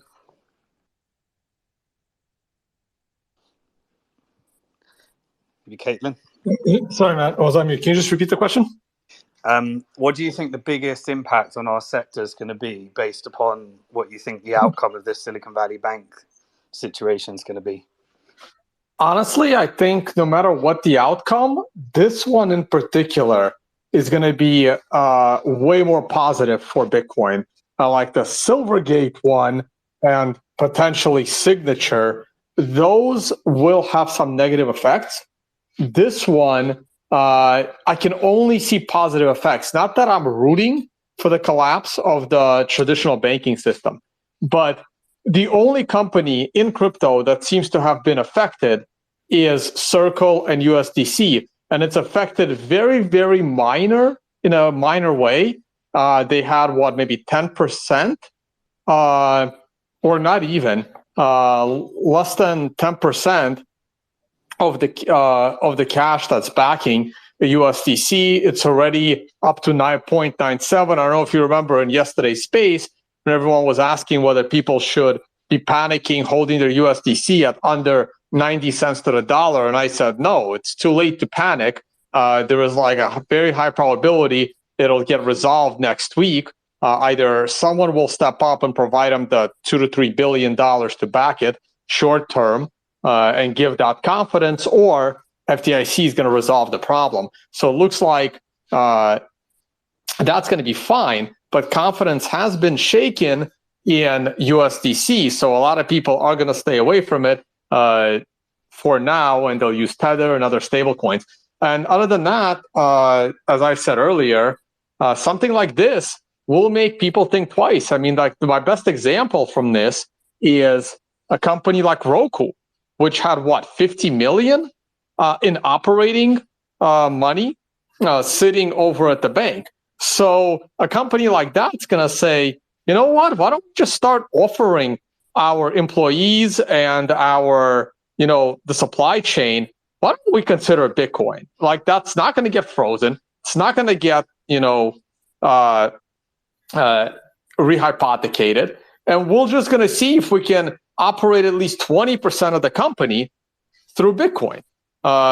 Also, I'm always been surprised why companies like Netflix and Roku and other like media entertainment apps don't just give people an option of popping up a QR code through their app on a TV screen and start accepting money and users from anywhere in the world, like all over Africa, because they now don't have to worry about credit card fraud. I'm always amazed that that industry has not yet figured out how to give a QR code to a person so they can pay for a single movie with Bitcoin. And now we have Lightning, which makes it even, easier not to blow up the chain. So I can see companies like that starting to think twice because of this situation. And because I don't think there were many like crypto companies that were really dependent on that bank for its banking services.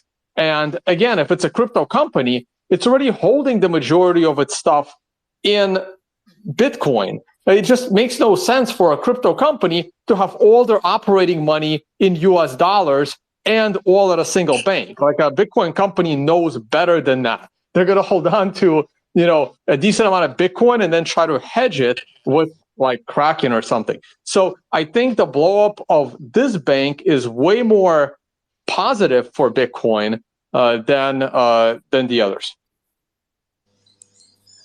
So Tone, I think that the reason why those companies or any company is not just putting a QR code in front of customers' face all over the world is not so much a technical problem. I think it comes down to the accounting issues and the accounting problems with these corporations, with ingressing basically Bitcoin, let's call it, and then still having to essentially have capital gains and the accounting problems of what you're denominating in terms of what you're taking I mean, in. look, Margo, this might have made sense until $50 million of your money is suddenly inaccessible. And all of a sudden, these minor little accounting problems are actually minor.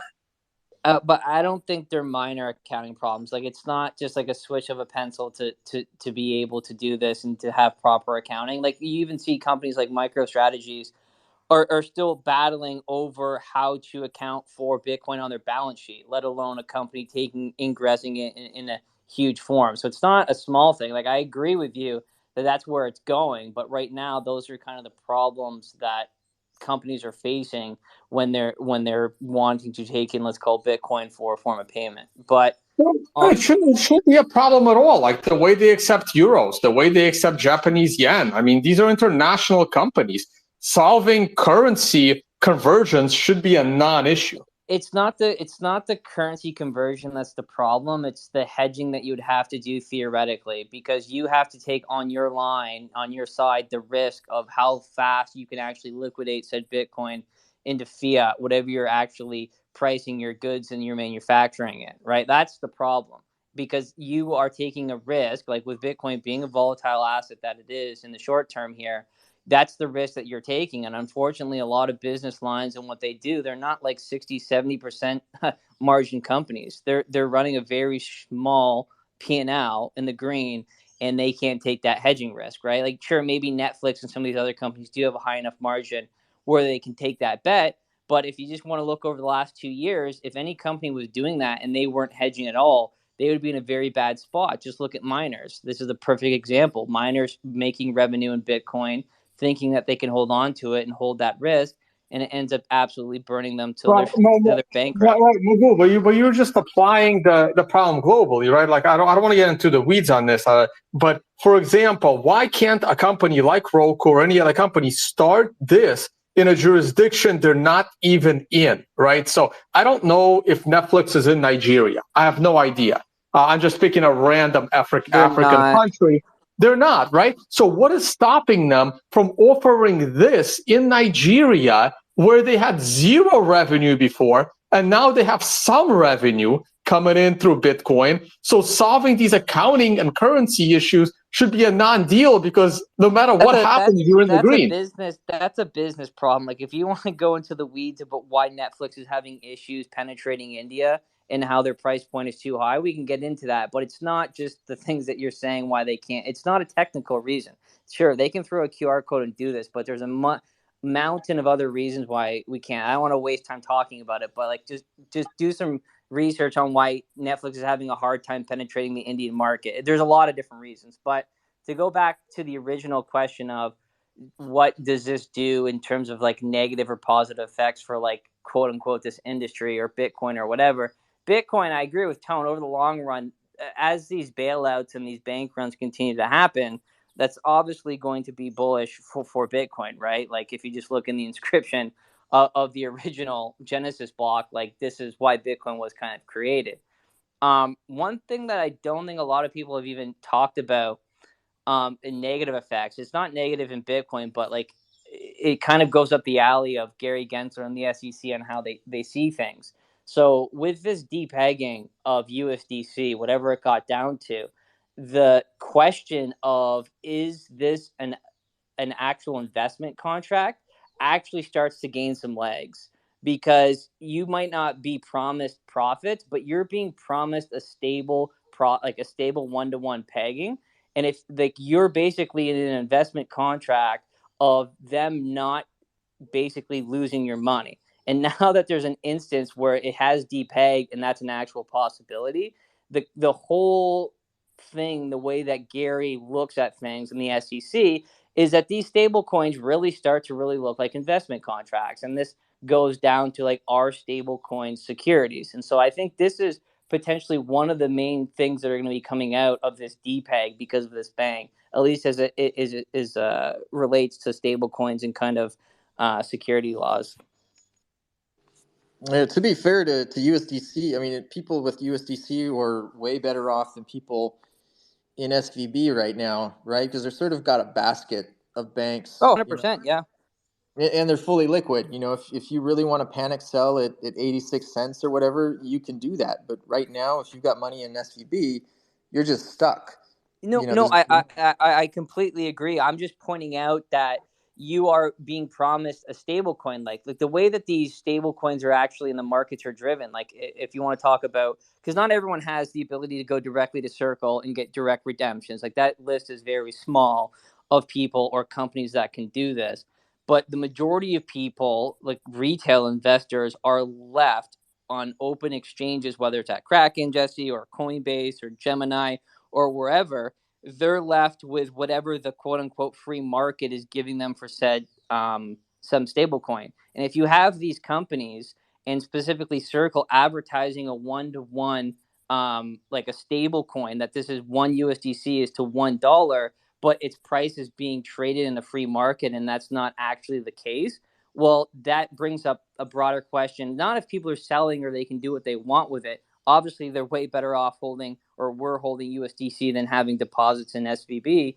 But it brings up the question, like, what exactly is a stable coin, right? Is it a commodity? The FDIC, well, at least as it pertains to Tether, they 100% disagree that a stable coin or Tether is a digital commodity, right? And this kind of really I don't want to say it bolsters, but like it actually kind of gives a little bit of legs to like the idea that stable coins are securities. Not that I'm for that, but I'm just saying that that's something now that there was an honest DPEG from whatever you want to call USDC, that these are conversations that are going to kind of pick up steam. Yeah, Magoo, but your view that let's say the regulators do try to accuse stablecoins of being securities.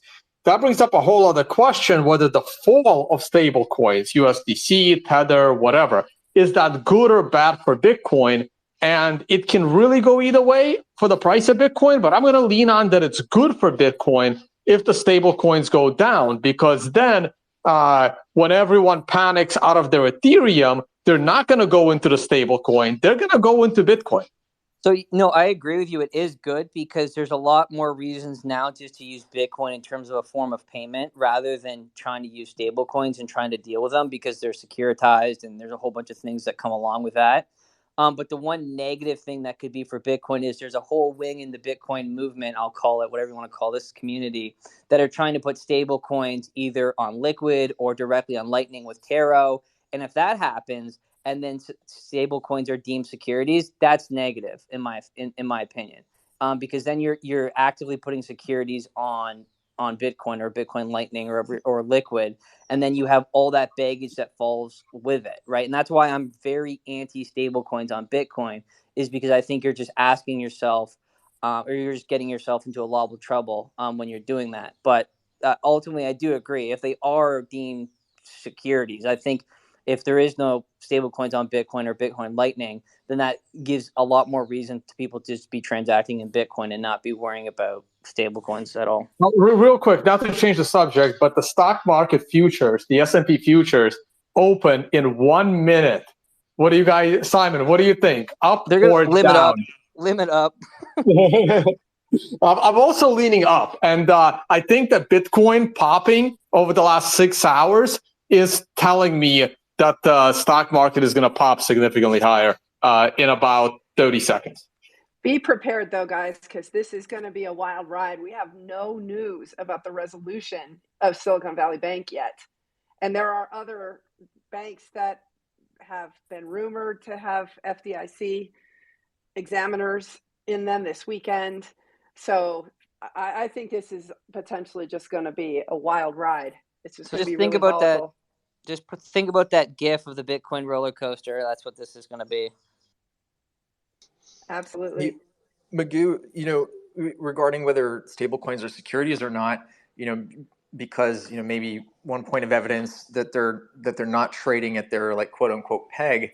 SVB dollars are not trading at their peg right now either, right? Like there's buyers in the market, distressed assets offering people 60 cents on the dollar for their SVB balances. Yeah, but those are when it comes. Yeah, but when you're talking about securities, there's specific things that are disclosed in securities laws that are exempt, right? And I think bank deposits are one of them, right? Or else you could classify interest-bearing accounts at banks as securities, right? Those are exempt from in securities law, right? Right, but this is just a technicality, right? I mean, practically, no, it is. It definitely the bank is doing exactly the same thing as Circle. No, I completely agree. It's a technicality, but this is the thing that people have to think when they're looking at regulators. Is like you have to have an adversarial mindset. Like if you're going to try to play on a moral high ground against regulators, you're going to lose 10 times out of 10, right? And they're going to get you with all the technicalities, right? Like they deemed whiskey barrels securities, right? And if you don't see how you can deem whiskey barrels as securities, they'll do every little trick in the book to, if they want to make something a security, they will do their very darndest to try to make it a security. Yeah, absolutely. Agree. Right. And this is why one of the reasons I'm so anti putting stable coins on Bitcoin, right? Because like if you want to play the game theory out, you want to avoid the battle with regulators for as long as possible so you can actually grow, right? So when you finally fight those final bosses, you're at like a $10 trillion market cap or something ridiculous where it's a suicide pill for them to actually start attacking it, right? And if we start putting quote unquote stable coins on Lightning or on Bitcoin, then you can get into like these weird areas of, is this money transmission? Is a Lightning node a money transmitter? Are you actually transacting in securities on chain, right? And these are things that we are not ready to handle or prepared to go against regulators in terms of Bitcoin, right? Like we're not big enough, right? And that's why we need to avoid doing all this precarious things like the things that I just mentioned. Yeah, so Samson Mao going to kill Bitcoin with liquid. Speaking of USDC, just because some people in the audience are probably wondering exposure, might be worth having a bit of a discussion. So last I looked, that if you look at the Jeremy disclosure, I think there's about, sorry if the numbers are slightly wrong, but I think there's about 3.3 billion that they had at Silicon Valley Bank. The most people in Silicon Valley, the consensus is reaching that by the time they open again on Monday, they're going to be able to, well, they're probably trading off a bunch of the assets, and they think that there's about 50 cents on the dollar that may come through. So that limits the exposure to about 1.65 billion. They also are a registered money transmitter that by law means that Circle, the operating company, would have to back it. So they've got to raise about 1.65 billion. Now, I'm assuming what might happen next week is that they get some kind of FDIC note that represents, and I'm wondering whether that would be considered a cash or cash equivalent, based upon whatever the plan is, given that, you know, they essentially have the money, but there's an issue at Silicon Valley Bank with just maturity dates, and if they hold those securities out. And I'm just wondering whether that means that it's backed or it's not backed, or I whether. think Okay. as it pertains to USDC, I honestly think SVB, this whole scenario or this whole situation that we're talking about, I honestly think it's a nothing burger as it relates to Circle.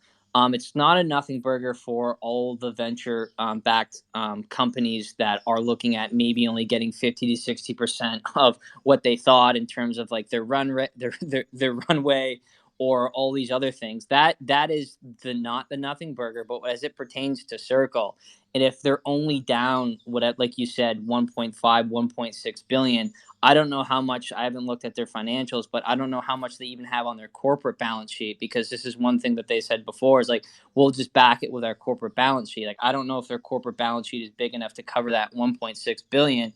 But ultimately, I think this, for Circle at least, is a nothing burger. It appeared at the very beginning that if they were going to lose the full 3.3 billion or whatever they had exposure to, that it could be a little bit of an issue. And this is where you even seen it trade down to, I think, 88 or 89 cents, which was roughly around the exact math as it comes to how much they'd be short on their reserves. And then it's been trading up ever since.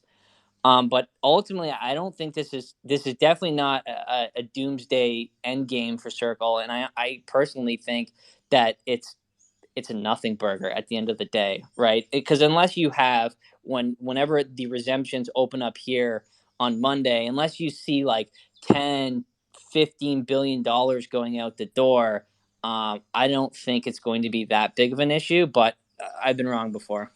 Yeah, one of the things that spooked me, so at Bank to the Future, we actually 2 weeks ago switched off USDC deposits and withdrawals from the Binance situation. But when Binance was like swapping all USDC for BUSD, that was just I think just a awful move. But I think they opened up the USDT to USDC trading pair. And some of these exchanges, like they have that interoperability, and this can cause a lot of carnage. That's their mistake, in my opinion, because they're trying to consolidate all the liquidity and the trading pairs into like slash USD or whatever, and they're trying to consolidate. Binance try to consolidate BUSD, USDT, and USDC in terms of like basically one trading pair, and you could still withdraw the exact asset that you want, but this leaves you in like a mismatch of collateral if someone wants something, and it's just destined to create these illiquidity things where they're going to have to turn off those jet streams of like being able to do the conversions or being able to even get the USDC or whatever it is out, right? And you even seen Coinbase over the weekend said, well, we're not doing the one-to-one swapping because, well, guess what? Banks are closed on the weekend. And if we see $3-4 billion of swapping from USDC because we have a one-to-one pair and the market was trading at 90 cents, you're going to have a massive inflow to Coinbase, and they just can't take that risk on their balance sheet, or because what happens is Circle really does go under, and they're sitting there basically holding a whole bunch of these USDCs, and they just gave $4 billion of cash away, right? And so like these are just inherent problems with just like the operations of it, that are just going to continue to happen until they do some type of consolidation. Or if you look at American exchanges versus offshore exchanges, most American exchanges don't even have USDC pairings, right? It's only really Binance that has all the separate pairings from USDT to BUSD and some USDC pairings. And I think, Jesse, I think Kraken's one of the only exchanges in America that even has a slash USDT pair, right? Because that's where most of the Tether volume is traded, is on Kraken. Most of the other exchanges don't even have that, right? And I think ultimately in the States, it's gonna end up as is there's not going to be any stablecoin pairs, trading pairs at least, and everything's going to be consolidated. But then you're still going to have those operational gotchas under the hood where they're going to have to try to balance those. If you want to talk about, like, they have to keep liquidity there. So it's going to be interesting to see how that plays out. Yeah, we're constantly asked to consolidate USDC and USD, and even Tether. But from our perspective, it's just so much harder to sort of guarantee that trade. We don't know what's going on inside of Tether or inside of Circle at all times, and to guarantee a one-to-one exchange rate, that these assets are interchangeable. Just to assume all that risk, and it's just so much easier and safer for an exchange that, I don't think should be taking that kind of like that risk directly to just make a market for this, which is what we've done. We have a USDC USD market, USDC USDT market. So we just let the market decide the price of these things, and people who want to take the risk can take these trades, and it's not up to the exchange to do it. And yeah, it does impact liquidity. You have the liquidity spread across a few books instead of just one. But in terms of an exchange, I think is one of these like long tail risk things. It's just like you never know when one of these coins is going to blow up and the exchange is going to be holding the bag, and suddenly the whole exchange is insolvent. So it's just a de-risk thing. Yeah, exactly. Why would you, or why should you be taking on the risk to do that as an exchange? Like, there's no reason that you should be required to do that. And the only real world that an exchange could feel somewhat confident where they could reduce everything and consolidate it would be if they have like a Fed now connection to, let's just say USDC and Circle, where they're doing instant swapping even over the weekends, where they can have a real-time kind of risk management system where that they could be swapping dollars for USDC live, and there's no lag. That's the only way that it becomes even remotely close to no risk. Yep, agree. If we end up with no signature, no Silicon Valley Bank, and no Silvergate, what are the exchanges going to do? Probably move to Sutton or JPM, stepping up in back channels in small ways. But it's going to be painful, that's for sure. Yeah, I know, Jesse, you started with euros, right in the beginning. Is that correct? And JPY, I think. Does Fidelity have a banking license? No. That's too bad. Fidelity it's a real choke point then. Yeah, I mean, it's looking like offshore dollars are getting increasingly attractive. I mean, it would really suck for retail to lose onshore USD, because it means wire transfers abroad, which are like, $40-50 a piece for a retail bank account.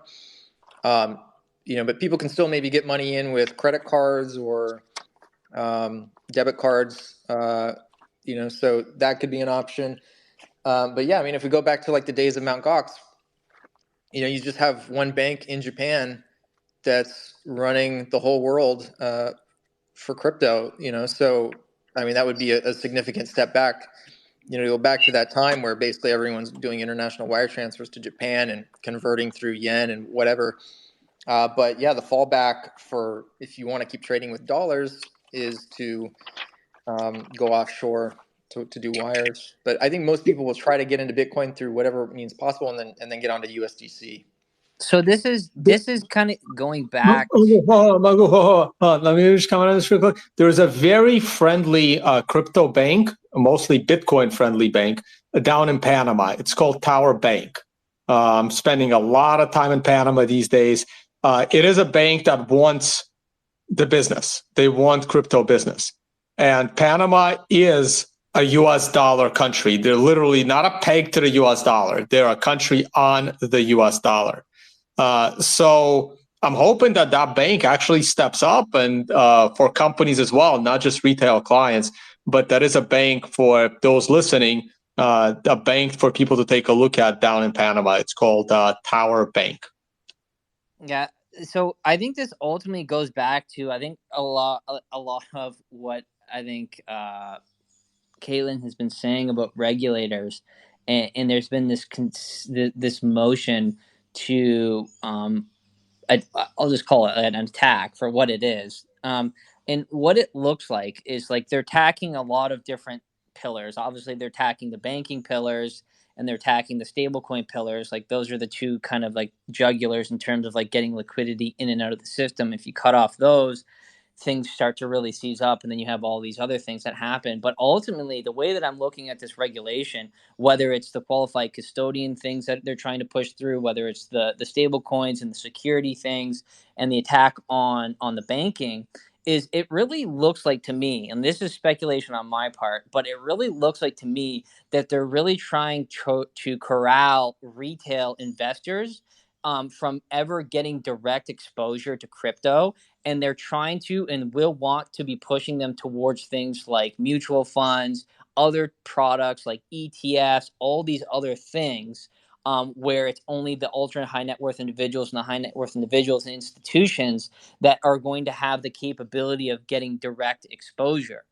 Because what they're doing, that's what it really looks like to me, is that at the end of the day, they don't want retail having the direct exposure. They want to limit it as much as they can, whether it's like going after Kraken for the staking as a service, and they're going to try to go after Coinbase next for this, and the same things. They do not want retail directly having access to these things, and they would much rather have retail getting their exposure in other ways.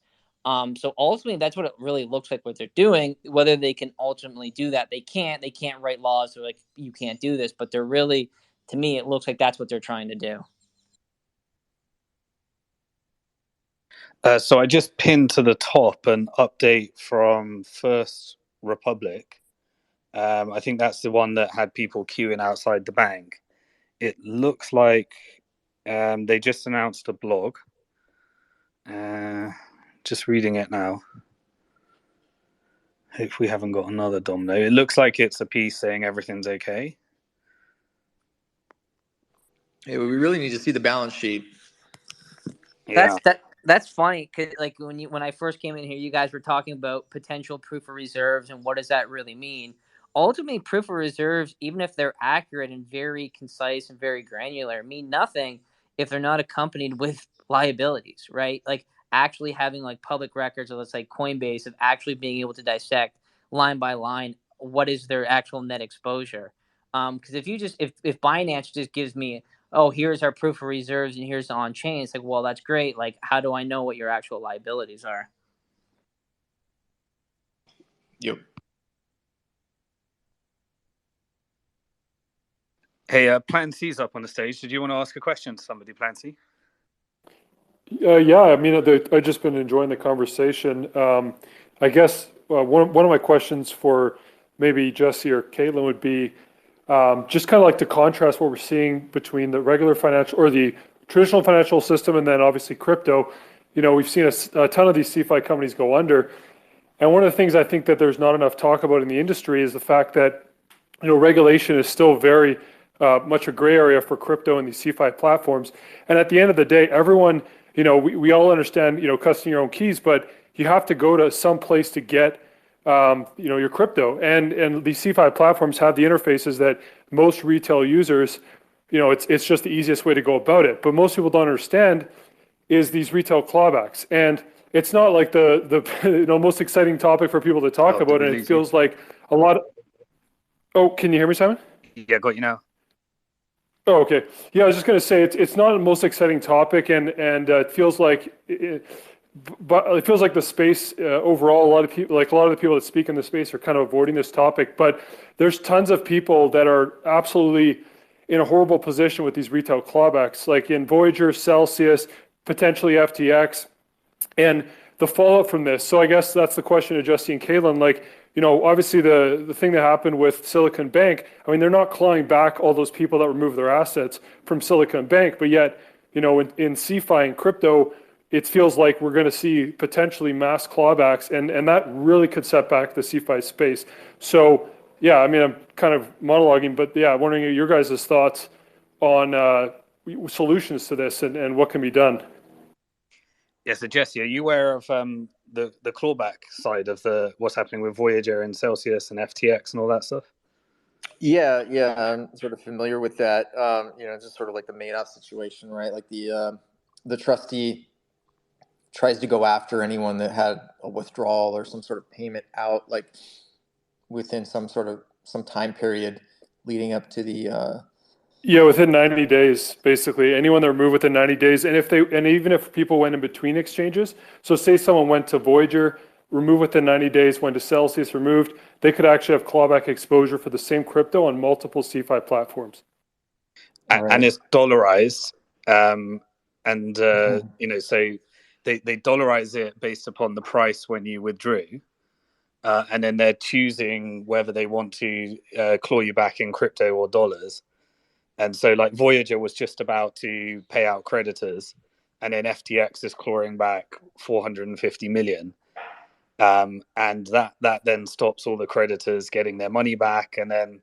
So that's two different things, Simon. Though that's institutional clawback, and what Plan C is talking about is individual clawback. So I think, and so individual clawbacks are just realistically, even if by the letter of the law, are possible. Operationally, it's just not feasible. So they're happening. They're happening. I gotta correct you because this is what everyone in the space keeps saying is like it's impossible, it's not going to happen. But Celsius has actually set aside in their plan, they've set aside a litigation trust that's going to be they're going to use basically creditor dollars or the estate's money to capitalize this litigation trust, which could have $50 or $100 million. And they're absolutely looking at pursuing retail clawbacks of anyone that withdrew over 100K, and that even going after international people. They're even bribing them to accept a plan. If you accept the reorg plan, we'll reduce your clawback exposure. They're even taking the people that have less than $10 left on the platform, saying you withdrew it all. So therefore, you're the one that we're most likely to claw back. I would say good luck with that. To be honest with you, and this is like a lot of fear mongering as well. It's not honestly. It's not fear mongering. It's not. I don't mean you guys are fear mongering. I mean the lawyers on Celsius' side are fear mongering. No, the judge has said it. But I don't like. This is what I mean. Like, you can say that you're doing that, and you can try to go after individuals, but those individuals can countersue themselves on 80 million different reasons of what Celsius did wrong. Like, so it's not easy. It's not like, oh, hey, knock on your door. Here's you owe us, let's say, $200,000 for withdrawing this. Like, it's not really that simple. Magoo, okay, I just want to say a couple of things. So you are correct that it's not easy for them to do this, and that's why they have litigation trust in the works with 50 to 100 million. Plus, you're talking about White & Case and K&E, which are two of the top 10 revenue law firms in the world, right? And I've talked to the UCC directly. I've talked to the members on the UCC. I've talked to different lawyers. I started 6 months ago, or actually 7 months ago, the kind of a retail clawback group, and we're up to 3,000 people now that have banded together and hired counsel for this. It is very much a reality, unfortunately. And there are strong defenses, but you have to litigate them and bring them into court. So what they usually try to do is intimidate the small person that can't afford counsel, because to put through the proper defenses like safe harbor and ordinary business, these defenses can cost $50,000 to $1 million to put like the strongest defense forward. Most people can't afford that. They're just going to basically, and they can go after your assets. I mean, people will say like, oh, I lost my Bitcoin in a boating accident, right? People think like, oh, there's no way they can come after my Bitcoin. Well, they're not going to come after your Bitcoin. They're going to come after your house. You're going to garnish your wages. They're going to go through the court system to go after you, right? So that's really the concern. I absolutely don't want to fearmonger in any way, but there's just a lot of denial in the space on this topic as well. And I don't want to hijack the conversation to be about clawbacks. I just think that like no one's talking about this. Oh, did we lose you, Plenty? No, I heard him. I heard him. No, I'd just be like, I'd just be very interested to see, like, obviously, if I had a time machine to go into the future and to see how much money they're actually able to claw back from retail, quote unquote. I think they'd have a lot easier time going after the big accounts, that the hedge funds and the large accounts that were definitely in Celsius that pulled out in mass leading up to it, opposed to going after someone that had $100,000 or $200,000 and that's considered retail. I just think that's ultimately maybe a losing battle. I'm not a lawyer or a legal professional, but to me it just seems like they're barking up the wrong tree. Like if I had that fund and I was using that money to go and try to get as much clawbacks as I possibly could, I wouldn't be going after retail. But I digress. Yeah, I mean, all right, well, bringing the topic back to SVB. I think it's really interesting to see the difference between what's happening in the crypto Chapter 11s versus SVB. Now, some of the parallels that obviously a lot of the executives in SVB sold their stock prior to this, and also just the efficiency and speed of a bank going into distress and then immediately moving towards some kind of FDIC repackaging or corporate bailout, or even at the extreme, Fed backing of the fact that there isn't enough FDIC to move some of this exposure. Has anyone got any ideas on what's your forecast on what you think comes with the bailout package, or whether it's FDIC? So apparently there was just an announcement from the Treasury. Basically, if we got that, I'm reading it right now. Yep. Yeah, I'm reading it. So the following statement was released by Secretary of the Treasury Janet Yellen, Federal Reserve Board Chairman Jerome Powell, and the FDIC Chairman Martin Grunberg. Today, we are taking decisive actions to protect the U.S. economy by strengthening public confidence in our banking system. This step will ensure that U.S. banking system continues to perform its vital role of protecting deposits and providing access to credit households and businesses in the manner that promotes strong and sustainable economic growth. After receiving recommendation from the board of the FDIC and the Federal Reserve, in consulting with the President, Secretary Yellen approved actions enabling the FDIC to complete its resolution of SVB in a manner that fully protects all depositors. Depositors will have access to all of their money starting Monday, March 13th. No losses associated to the resolution of SVB will be borne by the taxpayers. We are also announcing a similar systemic risk exception for Signature Bank, which was closed today by its state charter authority. Wow, okay, this is big. All depositors of the institution will be made whole as with the resolution of SVB. No losses will be borne by the taxpayers. Shareholders and certain unsecured debt holders will not be protected. Senior management has also let's see here where I lost my train of thought. Any losses, unsecured deposits will be recovered by a special assessment of the bank.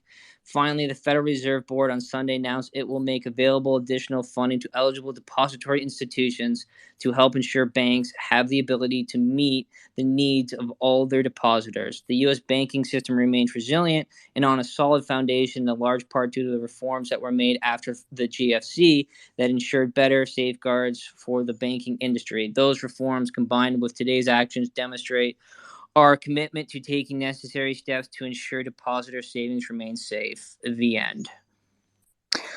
So basically, FDIC is taking on Signature, and did they say Silvergate or just Signature and They said signature. So the big news there to me is not obviously the backing 100% of all the depositors, but if I read that right, signature is closing.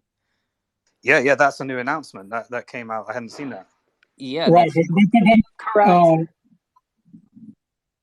No, go ahead.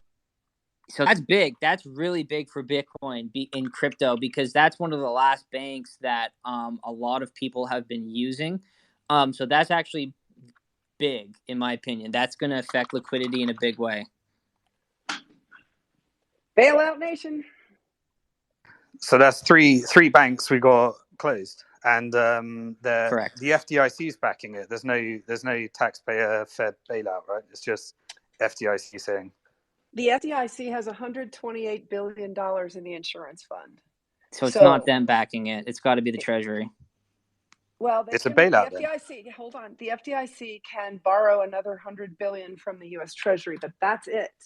Otherwise, they have to go to Congress. So this means the debt ceiling is going to be accelerated because you're adding whatever the amount is, right, to the Treasury's projections of how much cash has to be raised by when. And the debt ceiling fight was going to be this summer. It looks like it's going to be accelerated, although I don't know by how much.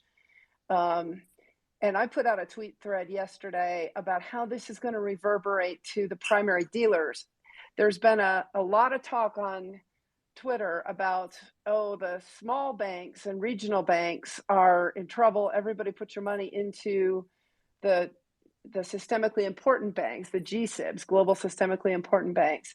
And one of the challenges is that the GSIBs are all primary dealers. The primary dealers, for the most part, the primary dealers are required by law to take down the Treasury issuances. They are allowed to bid at a market price, but they are required by law. So they are going to be stuffed to the gills with U.S. Treasuries at some point. And this is not exactly a stable situation with the GSIBs either. Yeah, this is really interesting. So there's the two major things in there. Well, more than two, but the two things that I'm taking away is obviously depositors are 100% good to go at SVB. So that means Circle and Roku and all those other Etsy players are good to go. But the signature news, that's actually really big for Bitcoin and crypto, because that's, I think, who everyone is now using, right? There's only a few people out there that have partnerships with JPM. And then there's a couple other people that have partnerships with Sutton. But other than that, the majority of people have been using Signature and Signet. Now that's closed. That's going to cause a massive liquidity issue. If you guys have been paying attention to any of the books that have been across all U.S. exchanges, not just Bitcoin, they've been thinner than a 70-year-old's hairline. So they're only going to get thinner. So that's, and we know Bitcoin and other assets like Bitcoin thrive on liquidity. And if we have a liquidity crisis on our hands here, that's not going to be good. So let's summarize what we learned there. So we've got Signature is closing. Yeah, it's straight up closing. So that's huge. That wasn't even on anyone's rate. Well, it was on people's radar that they're in really bad shape, but them closing this weekend, that wasn't on my bingo card. Okay, but FDIC's guaranteeing all those deposits for all the crypto companies.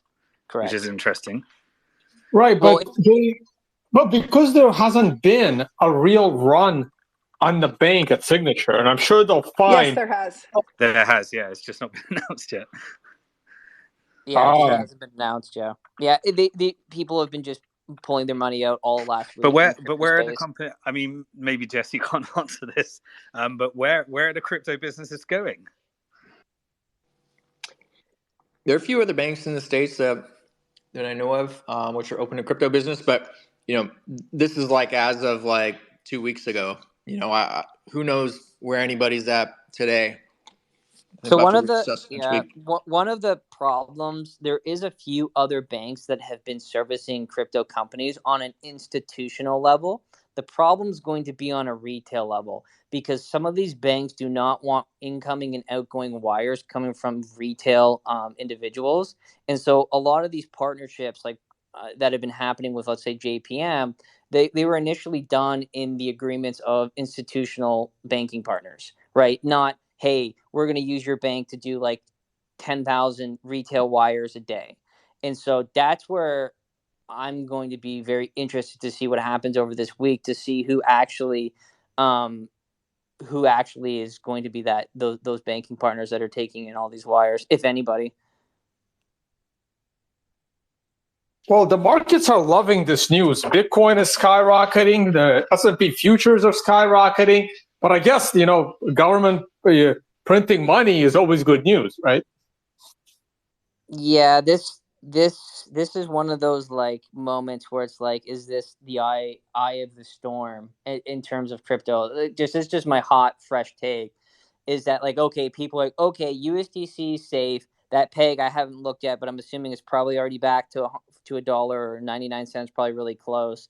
And now people are getting bailed out. So the knee-jerk reaction is Bitcoin go up, but the knee-jerk reaction isn't always where the trend is, and that's what I'm afraid of as this actually gets digested. Yeah, this is again.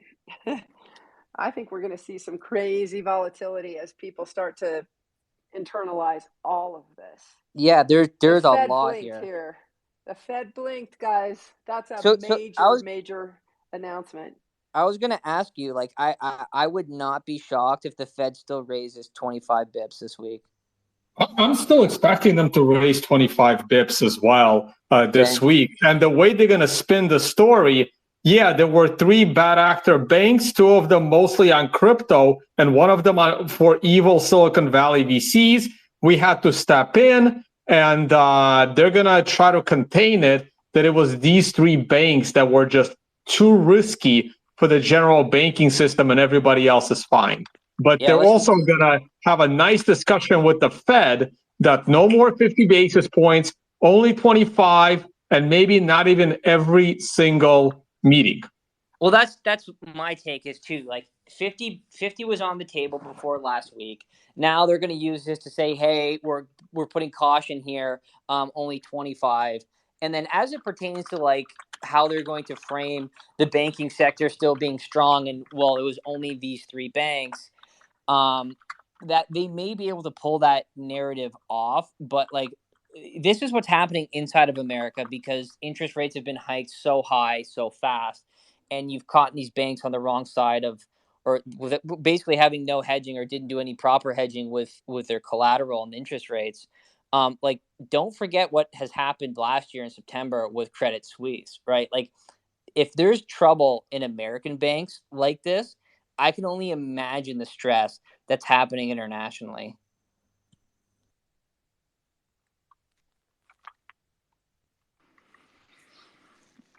Yeah, I think everyone's just processing the news. So, who was the actual statement from? So it said it was from Treasury, FDIC, and Fed?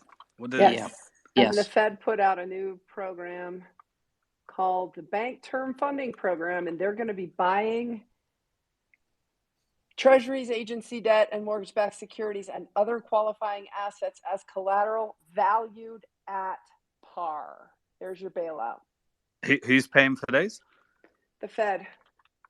Right, so we're back to QE. QT is over. Yeah, potentially. So that's one thing that Caitlyn, you're probably right on, is that QT is probably going to be ending here, or if not, we can just call it right here with this is essentially QE. Interest rates still might go up another 25, 50 basis points, but from here on in, it's going to be hard to see them continuing rolling off mortgage-backed securities. We've officially proven that there is no way to reverse the Ponzi scheme. Well, I think that was known before. You can't taper a Ponzi. You can pretend like you're tapering it in the short term, but in the long run, everybody knows you can't taper this bad boy. The system is bigger than anybody. Like you have to roll over, even no matter they were like the Fed was willing to take this to complete recession, stand by it, hike at a rate that's never been done before. and Well, the there's system still a wins. pretty good potential for a recession, right? Like what is happening here is quite deflationary. Not as deflationary now that they're backstopping it. But this is really going to change the psyche of Americans in the short term, because they just went into last week thinking that everything's hunky dory. Then Thursday and Friday, they're like, is all my money gone? Now they're safe. They're going to be quite cautious. So this changes psychology a lot. And I personally, I still think a recession's on the table. Just because of what the Fed has done over the last, call it, year-ish. I guess it's almost been a full year now since they started hiking rates. So it's going to be interesting to see what happens here over the next 3 or 4 months. Yeah. Hey, Simon, in case you see a speaker request from Joe Carlasari, definitely bring him up. I don't know if he wants to speak or can speak at the moment, but he's definitely someone that we want to hear from if he sends you a speaker invite. Okay, speaker Joe. request. Yeah, if you wanna come up, please request. We'd love to hear from you. Yeah, get Joe up here. He's a legal expert, or he's a lawyer, so obviously he's a legal expert, and so I think it would be good to have him up I here. just invited him. Yeah, but Okay. he's also Mary, if you could like invite Yes, him. I just invited him. a legal expert who really knows economics and finance well. So he has both of those expertise, which makes him which makes it a great conversation if he can do it. I don't know if he can do it.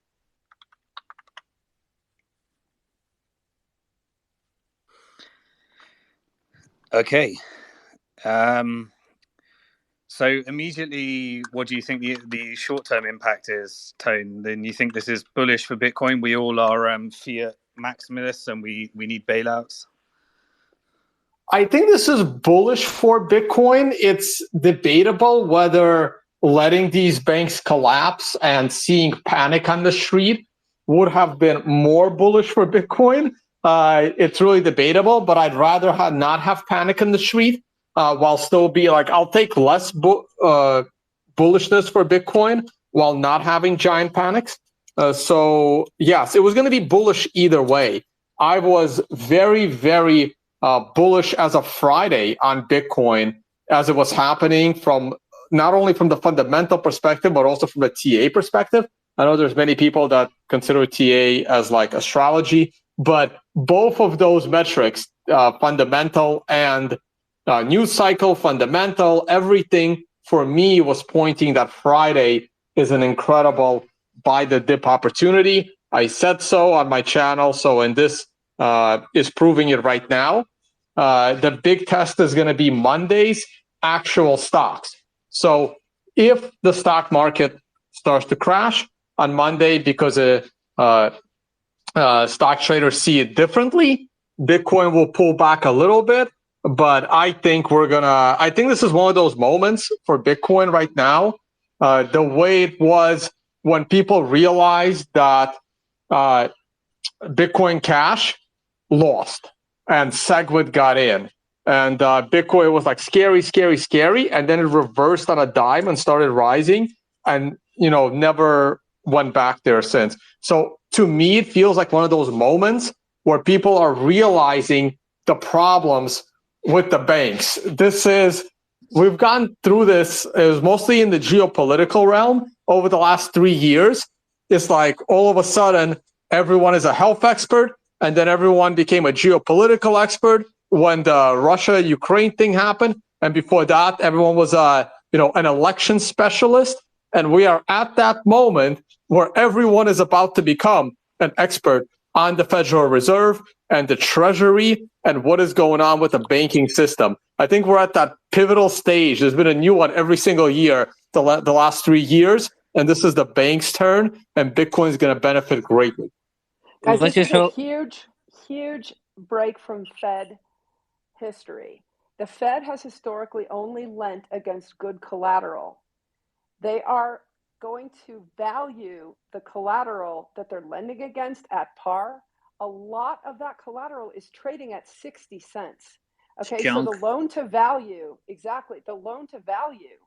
on the collateral is going to be 30, 40% above par. In other words, this is basically the Fed entering into a leveraged lender position This is a very, very big break from Caitlyn, who's Fed this open to? history. Is this open to just the Banks, distressed banks or any bank? any bank, loans of up to 1 year to any bank, credit union, savings and loans, and they'll take basically any qualifying asset as collateral. Treasuries, agency debt, mortgage-backed securities. The long-term stuff, of course, is where these things are trading at a deep discount to par. But the Fed is going to be valuing them at par. So they're going to be, basically, the Fed just became a leveraged lender, guys. This is very dollar negative in the long term.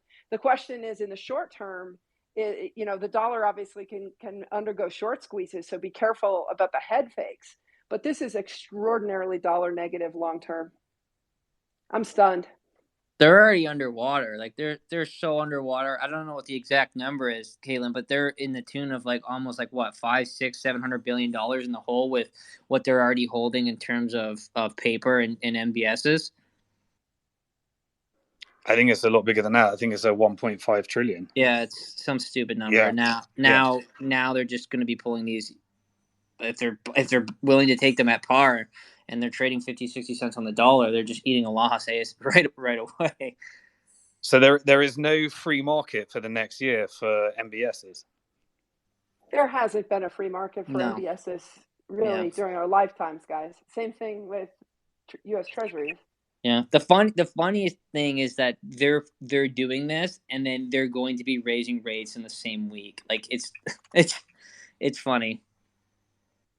Yeah, so an inflationary and deflationary force they're trying to balance out there. Well, they're trying to tighten, and they're trying to shore up the holes in the boats as they're tightening, right? So like they're tightening, and then any time that there's a leak, they're trying to plug it with a special mechanism so they can continue to go on their way without sinking. That's essentially what they're doing. Well, according to the CME, the projection right now with the latest data as of a few minutes ago, 60% chance of 25 basis points and still a 40% chance at 50 basis points. I think that's insane. Yeah, I don't think we're seeing 50. I think this sets up the perfect narrative for them to hit 25. Like, because we get CPI numbers this week as well, and they're probably going to be hot or hotter more than expected. But coupled with this story, this kind of gives them the narrative and the cover that they need to hit us with a 25. Like, well, we were going to hit you with a 50, but after this, we're only going to hit you with a 25. Which is still funny to see, like as they're kind of like creating this new program of QE, like this new special QE program, I'll call it, the same week that they're going to be raising rates. Is kind of funny, and it just shows you how much of a clown show that this really actually is. So isn't it amazing that the crypto in Silicon Valley have broken the Fed? Well, this is like kind of like not to get conspiratorial, but like we were saying, like a lot of people in the Bitcoin space, even a year ago, were saying as we were coming down and this was crashing, we were joking like they're really going to use Bitcoin and blame us for like the implosion of like the financial system, and like it's really starting to shape up in a way where that narrative looks to be somewhat believable if you are a midwit, which most people watching Fox News or CNN are. They'll just eat up any narrative that they give them. So this is kind of ironically kind of just like it's like technical trading. It's like a self-fulfilling prophecy that was created, I guess. Yeah, they really need to add. I mean, next week, if the crypto space is lucky, 2 to 3 more banks that have nothing to do with crypto or Silicon Valley, if a few more banks end up in the same boat, then that narrative can go away. But if these are the only 3 banks, that's going to be one hell of a spin that the current administration is going to lay on us, just like they used FTX. Yep. Like again, the FTX all over again. The regulators let it go, the politicians let it go, and then somehow it's crypto's fault. Oh yeah, Elizabeth Warren right now is like licking her chops. Like you just know that she's just gonna her news team and her PR team is just spinning a story to be like, see, I told you so. Crypto's bad. Bitcoin's bad. Some nonsense like that. You just know that's what's going to be coming out this week. If that's the true story, Tone, and it's only these 3 banks, Yeah, don't forget Brett Sherman. If he's got reelected, he'd love this. Bro, that guy. One of the things, like, as Bitcoin is going up here in the short term, or maybe even the long term and midterm here, one thing that a lot of people might be like, if these banks, if Signature Bank is gone, which it is, Silvergate is gone, and a lot of these other banks are gone, and if you're a retail individual and you're trying to buy Bitcoin, you might not be able to get money to these exchanges, like unless you're doing it via credit card or like, I don't even know Jesse, who do you guys use for ACH? I just saw a press release from Kraken saying that they're pulling back on Signature. Well, did Kraken pull back on Jesse's writing a press release as we're in the space. Signature pull out on you guys? Like, they just completely rugged everybody at this point. They're closed, right? They're not pulling away from anybody. They're done. So that's gonna be, this is like I don't want to be like a doomer, but like, if you want to buy Bitcoin and you can't get money on exchange, like, what are you gonna do, right? And like, so there's a, like, I'm not gonna name names here because I don't want to cause anything, but there's exchanges out there right now that don't have a banking partner. Period. But hold on. Can we just back up here? Why do you need a banking partner to get cash on exchange? I mean, you can buy Bitcoin through Coinbase, unfortunately, still. You can do it through Swan. You have all of these other avenues to acquire Bitcoin, and then you can send the Bitcoin to the exchange. Like, you don't necessarily need to open a signature bank in order to send, $5,000 to Kraken. There, you can send the Bitcoin to Kraken and acquire it to a better place like Swan. Tone, these companies, and not Swan because they're through Prime Trust, who I think uses Sutton, still to this point. But like, if you're if you're buying your Bitcoin from an exchange or a service that is their only way of taking in fiat is through Signature or Silvergate, and those banks no longer exist, you cannot get money onto that exchange. Like, this is why I said 2 exchanges in particular that don't have banking partners. So you cannot get new fiat onto these exchanges now that they don't have banking partners. It's not that the retail don't need an account at Silvergate or Signature. They could be going from anywhere. But the institution that is taking in the money to actually change an SQL database to say you have $50,000 worth of account, they don't have a banking partner. You can't get money on those exchanges. Yeah, that's right. Obviously, you can tell everyone to send an international wire transfer, but you're going to lose a lot of retail when you do that. People expect to just be able to do ACH transfers, instantly for free. And Jesse, most of these exchanges don't have international banking partners. Like, they're probably scrambling right now to do this. Yeah, I'm sure a lot of people are in trouble right now. Fun times. And this is what I mean. Like, at the end of the day, if you are a believer in things are priced on the margin, and there's really no liquidity on any of these exchanges, you can have very violent, as Caitlyn was saying, very violent movements in price up or down, because you can push these things around with a couple $100,000, let alone if you have some big market maker on there that still has is still allocated in a big way. There's just not going to be any liquidity, right? And when you have illiquidity, you have massive volatile swings. So thinking about this for now, if you've got crypto, you really want to keep it in crypto, because at the moment, 100%, yeah, 100%. And this is probably the only time that you're ever going to hear me say this. But right now, your liquidity in a stable coin is a lot more valuable than having cash, in my opinion, because if this is true, that a lot of these players, you're not going to be able to move money like in a traditional financial realm in terms of wires or ACH. The only way that you're going to be able to move liquidity around is using stables. And so there's probably, in my mind, maybe not going to be in the market's mind, but in a premium in my head of stables, because you can actually still use those and move those to even places that don't have banking partners. Like, so let's say exchange A has no banking partners, you can still converse with that exchange if you can get stables onto it. But also USDT wasn't, as far as I know, using any of those banks either. No, we so don't know who their banking partner is. I think that's kind of the whole strategy. But it looks like Deltec's going to be picking up a lot new business. Yeah, Jesse, if you can answer, so what what does this mean for Kraken? Well, yeah, we're probably going to have to move some money around. We were clients of both Silvergate and Signature. We haven't lost anything, with either of those banks, but you safe now. We're gonna have to do some rebalancing, I guess, and probably consolidate around a single or a few other banking partners. We had quite a bit of redundancy. That redundancy has obviously largely been eliminated now in the U.S.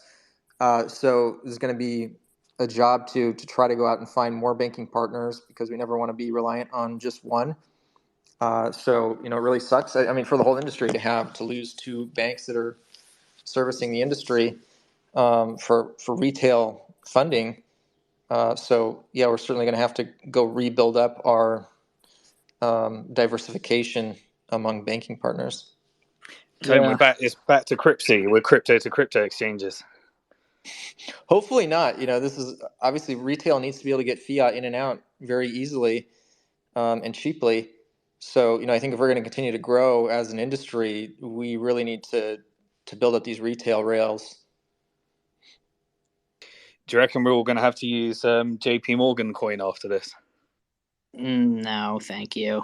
But I do think, like, if you just want to look at the underpinnings of, like, quote unquote crypto, Jamie Dimon owns a lot of it, right? Like, if you want to look at, like, the infrastructure of Infura, you want to look at a whole bunch of the other things, and now theoretically I'm assuming, this is a speculation, that JPM is in the bidding for a lot of these assets, either at SVB or even at Signature. They're going to probably be in some sort of auction as well. And so is this kind of like JPM's moment to kind of step into the space?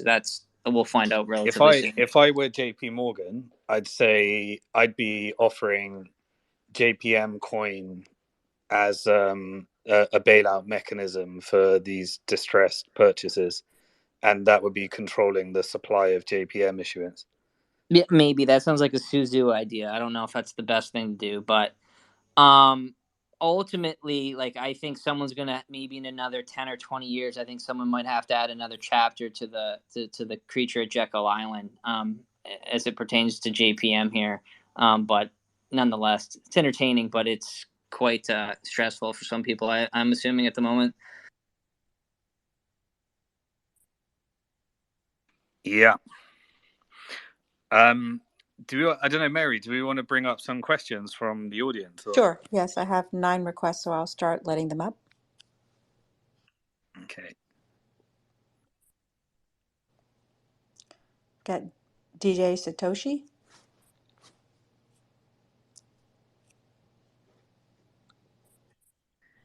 You there, DJ? Yeah, I'm here. I didn't realize you brought me up. Thanks so much. I appreciate it. I just had a question for you guys, for Caitlyn and Jesse specifically. What kind of clarity do you guys want to see in the U.S. market and globally in terms of helping businesses be able to finally transact with Bitcoin day to day?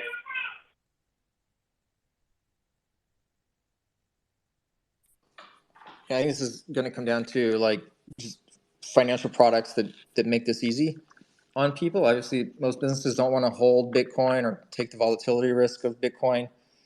And I think there hasn't really been a strong enough use case for at least businesses in the United States, where a lot of people already have access to digital payment rails.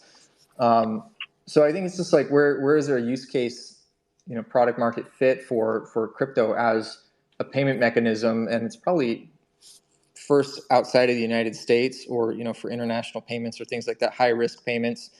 I think those are going to be the areas to focus on. Personally, I've just had this happen so many times where I'm in the checkout process, and then for some reason my order gets flagged as fraud, and I'm not willing to go deal with all the hassles of trying to prove my identity and rebuild my shopping cart and everything. And if they had just given me a crypto payment option, I would have used it and they could be certain in my payment, and then they wouldn't have to lose a big customer.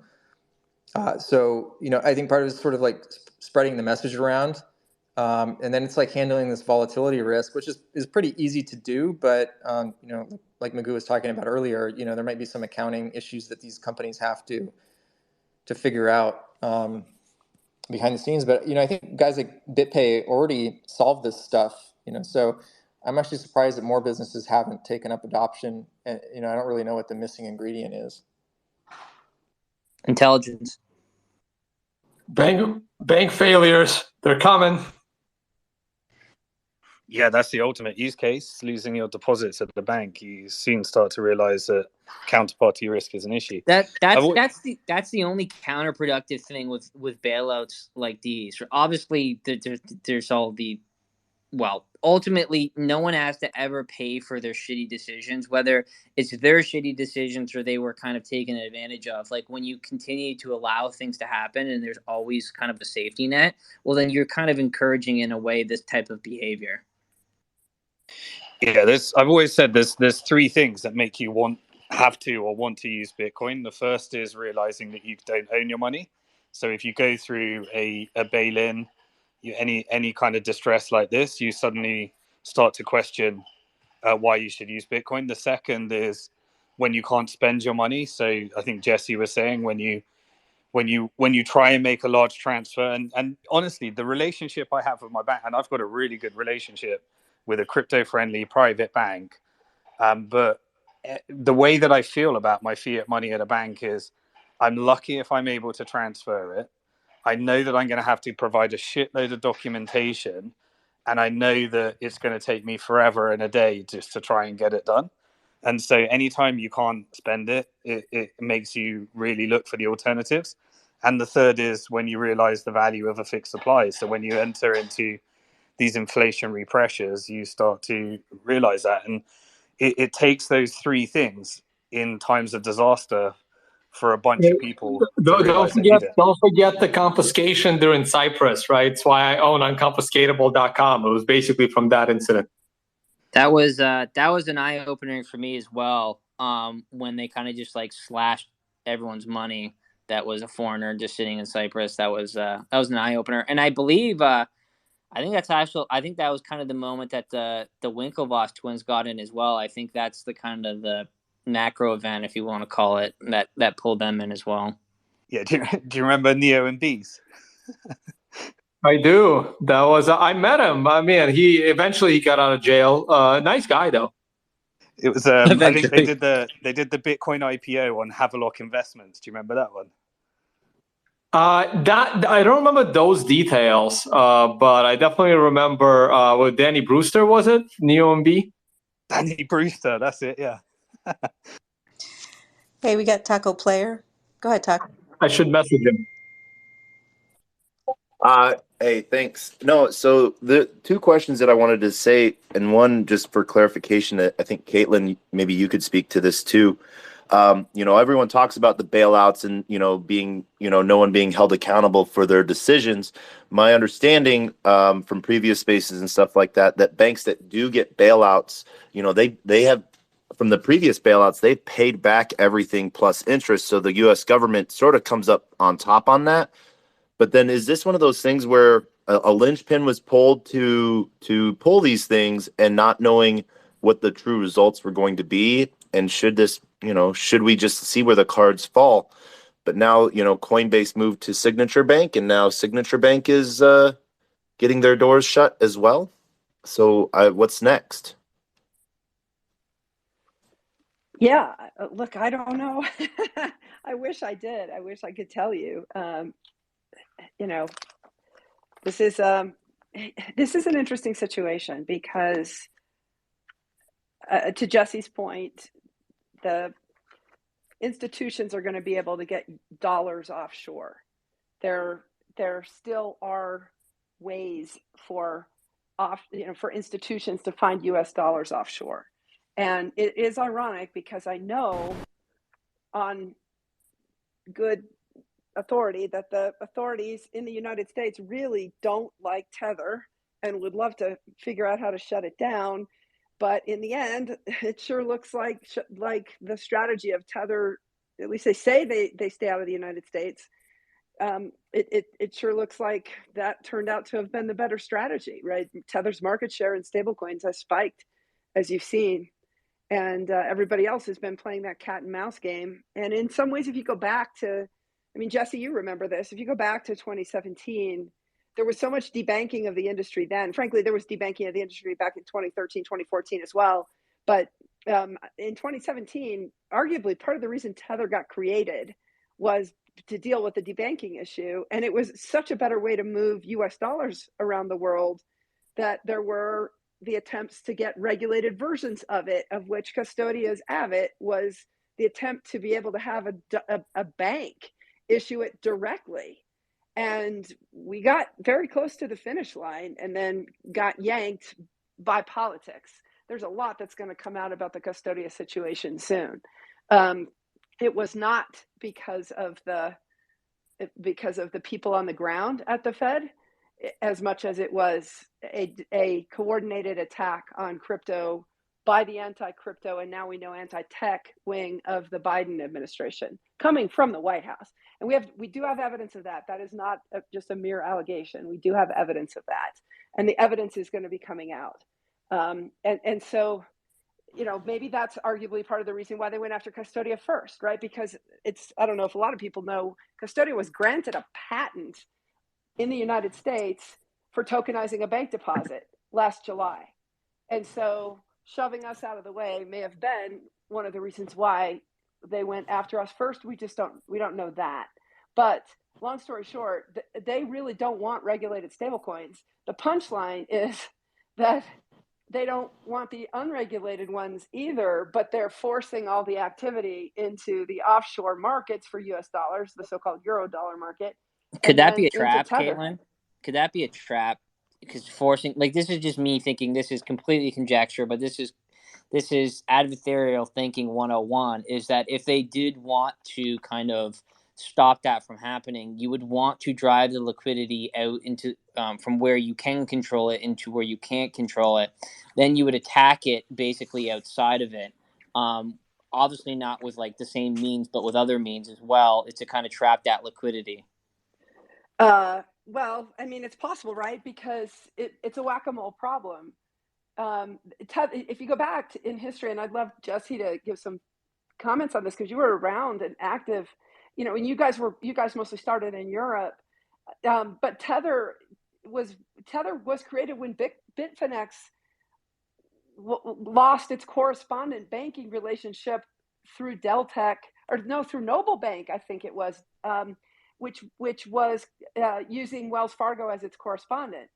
I don't quote me on that, but I'm pretty sure. Jesse's jumped down actually, but I'll give you the Tether was they originally bought it, they put it on Omni, and then it was Bitfinex were banking in the Taiwanese banks, and then they were clearing through Wells Fargo as the clearing, and then when it took ages just to get any of the exchanges to want to use it, and I think Jesse was first, and then Bitstamp came in, I think, if I remember correctly.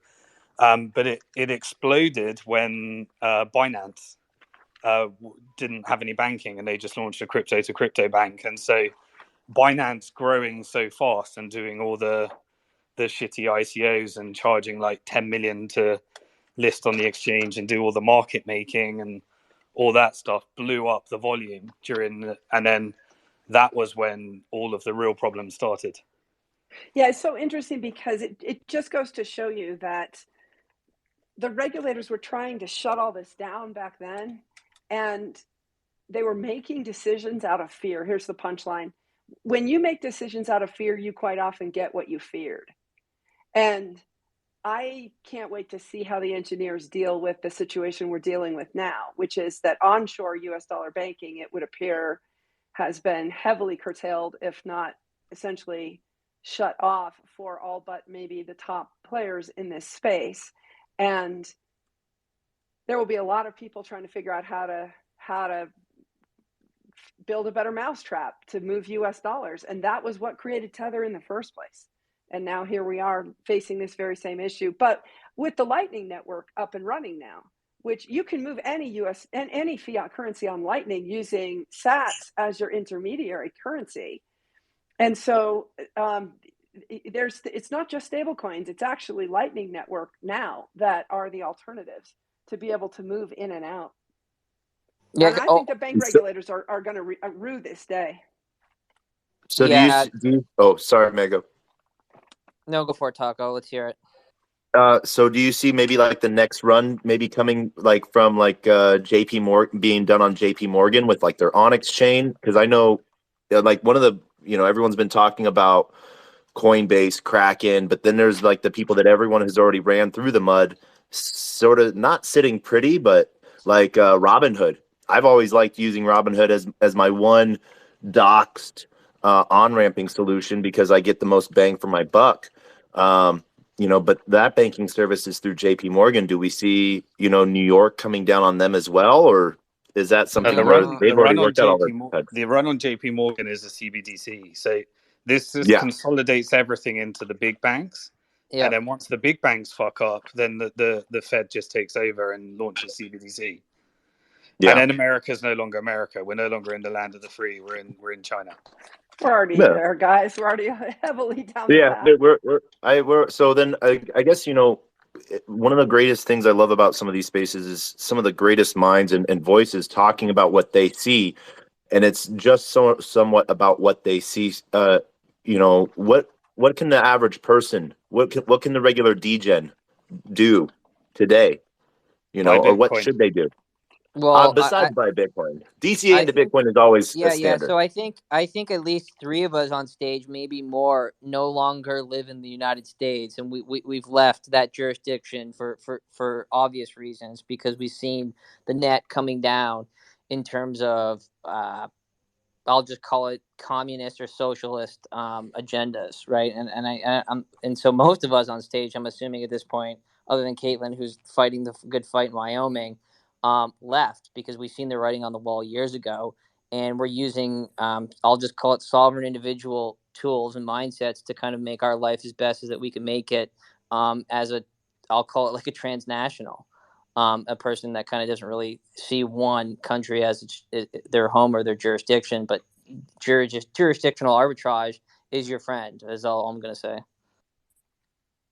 I would definitely agree with that. I unfortunately, I've found the most help that I can do is going to different events, traveling nonstop for blockchain and tech events, and connecting projects with those solutions and those people like you that can help do that. So it's more or less, not everyone can pick up and leave.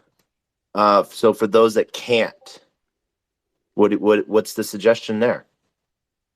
Well, if you're inside the United States specifically, like, there's still jurisdictional arbitrage from state to state. Like, for example, if you're in California, or if I was living in California, I'd be moving to Texas, Florida, or Wyoming, right? Because this is one of the beautiful things with the United States is you still have states in a fairly decent amount of control of what they can actually do, and what they can kind of say is the law of the land. And so there's jurisdictional arbitrage even within the United States, which is kind of very different from most other countries on the planet. And so that's why you're even seeing mass exoduses from California, and people moving to Texas, and crypto-friendly people are wanting to move to Wyoming. And so that gives me some hope for the United States. So as an individual, you still have that avenue as well. Yeah, but it's one of those. I see, and I see where you're going with that. I travel around nonstop, so I've been on the road the last year and a half. And I know, I plan on using some of my personal powers, just to do what I can. And so it's what do you suggest that the average user, the daily person, do now? Because people are afraid of what the next bank will go under for this. So realistically, the only real quote unquote advice I can give you there is like self-storage, self-custody of your Bitcoin, because those are rules that are not governed by central planners, or a bank or whatever. It's you have your control of your destiny. Sure, you have price and market risk with what your purchasing power of the Satoshis that you hold, but you're not going to get rugged on the Satoshis that you hold. And so that's probably the most sound advice I can give anyone at the moment. If you're afraid that your bank might rug you or something might happen, holding your own Bitcoin, being your own self-sovereign individual, holding your own Bitcoin really kind of it changes things in a big way. But that's probably the only thing I could really kind of give a real advice to at this moment. Yeah, hey guys, I gotta run. I completely agree with that last sentiment from Magoo. Definitely the only advice I'm giving as well is hold on to your private keys, and not a bad time to start dollar cost averaging into Bitcoin or continuing to do so. But on that note, I'm gonna get going, and I gotta do a stream for my followers about the price and what's going on. And thanks for getting me up here, Simon, and hopefully we'll be in the space again soon.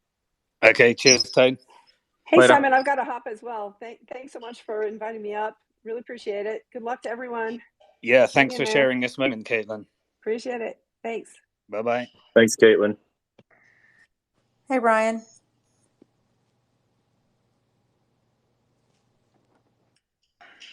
You there, Ryan? Nope, he dropped off. Let me. Everybody's trying to do their own business. Everyone's doing their business now. Jesse's dealing with his stuff. I'm sure Caitlyn's dealing with a whole bunch of stuff right now. It's this is a pretty big, I don't want to call it a pill to swallow, but like there's a lot to digest here, and people are I don't think they've really dug into what is happening right now. There's a lot of different things. Yeah, definitely. And there's no doubt, I mean, Coinbase must have signature. Yeah, they do. Well, yeah, not definitely got one anymore. of Not anymore. Yeah. Yeah, so there's and like I said, I'm not going to name names, but there are major players in the United States right now in terms of services and exchanges that are waking up on Monday morning with no banking partner, in terms of being able to ingress or outflow fiat dollars to their users. And I would not be surprised if there are actual companies out there that don't even have institutional accounts come Monday morning. I'm sure they're being backed, but if they had accounts at Silvergate, Signature, or SVB and they're doing business, and now all of a sudden they're waking up on a Monday morning, it's like, well, I have no bank. So there's going to be a lot of commotion of people trying to go to either, at least in crypto world, go to Sutton or go to JPM, or if you're a big dog, you're going to go to BNY Mellon, and see if they're going to actually give you or allow you to have an account. So Monday's going to be, like Caitlyn said, I think it's going to be a roller coaster. And not only that, wait until redemptions open up for USDC. I'm assuming if you guys were watching the markets, it went down as low as I think 88 cents on US exchanges, and there was market makers out there arbing it in terms of they were buying up all the USDC that they could get their hands on at sub $1, because they know as soon as that they were able to get it on Monday morning, they could redeem it for $1 regardless of where the market was floating at. And so they're going to be going to Circle come Monday, and you're probably going to be seeing a lot of USDC burned come Monday. And so that's going to be interesting to see how that plays out as well. Yeah, it was a good trade, just trading up at 99 Oh, cents now. 100%. Oh, yeah, definitely. I mean, we got Ryan now. Cool. Thanks so much, Mary, for bringing me on. And Simon and Magoo, thanks for everything that you've contributed. I just wanted, this is less of a question, just more a quick show of appreciation. Simon, the work that you're doing, and I agree with the sentiment that you shared a number of times over the last number of months around Twitter Spaces. This is actually one of the first Twitter Spaces that I've been a part of, but the ability to be able to have this level of experience and insight in this room at a moment in time like this is just so crazy to be able to spin something like this up and be able to get firsthand feedback from folks that have been preaching. Really, I don't know. It's been cool. So Simon, I guess I just wanted to say thank you, man, because I've been following this space since 2017. I got into crypto through the big ETH ICO madness that was happening in 2017, just because it caught my attention. But all roads inevitably lead back to Bitcoin and just understanding. And I was actually talking to my wife about this today, who has listened to me talk about this stuff way too much over the last 5 years, as you can imagine. I'm sure any other partners of yours felt the same way. But she was asking about some of the far-reaching implications of all this stuff that's happening. And I just said, I cannot imagine being in a time like this without having a beacon of hope like Bitcoin, and how beautiful from a technological, socioeconomic, geopolitical, you name it, like it blows my mind. This technology just blows my mind, and the implications it can have on creating a better and fairer world. And Simon, I think you are going to go down in history as somebody that was well ahead of his time in helping share how amazing this is going to be for so many people. But of course, we have a lot to get through before we realize that. But thanks. Cheers. Yeah, thanks for those words, Ryan. I would say that just so incredibly grateful for Bitcoin. And the only reason I found it so early is because it was just such a desperate time in our life. We were trying to create a bank. We wanted to do what Caitlyn is almost did, and she's getting rugged on right now. And we were literally down to our last dollar. And the Bank of England was putting so much shit on us. And we spent, we both quit our jobs in banking. We just wanted to create we had a vision of what we knew was sustainable.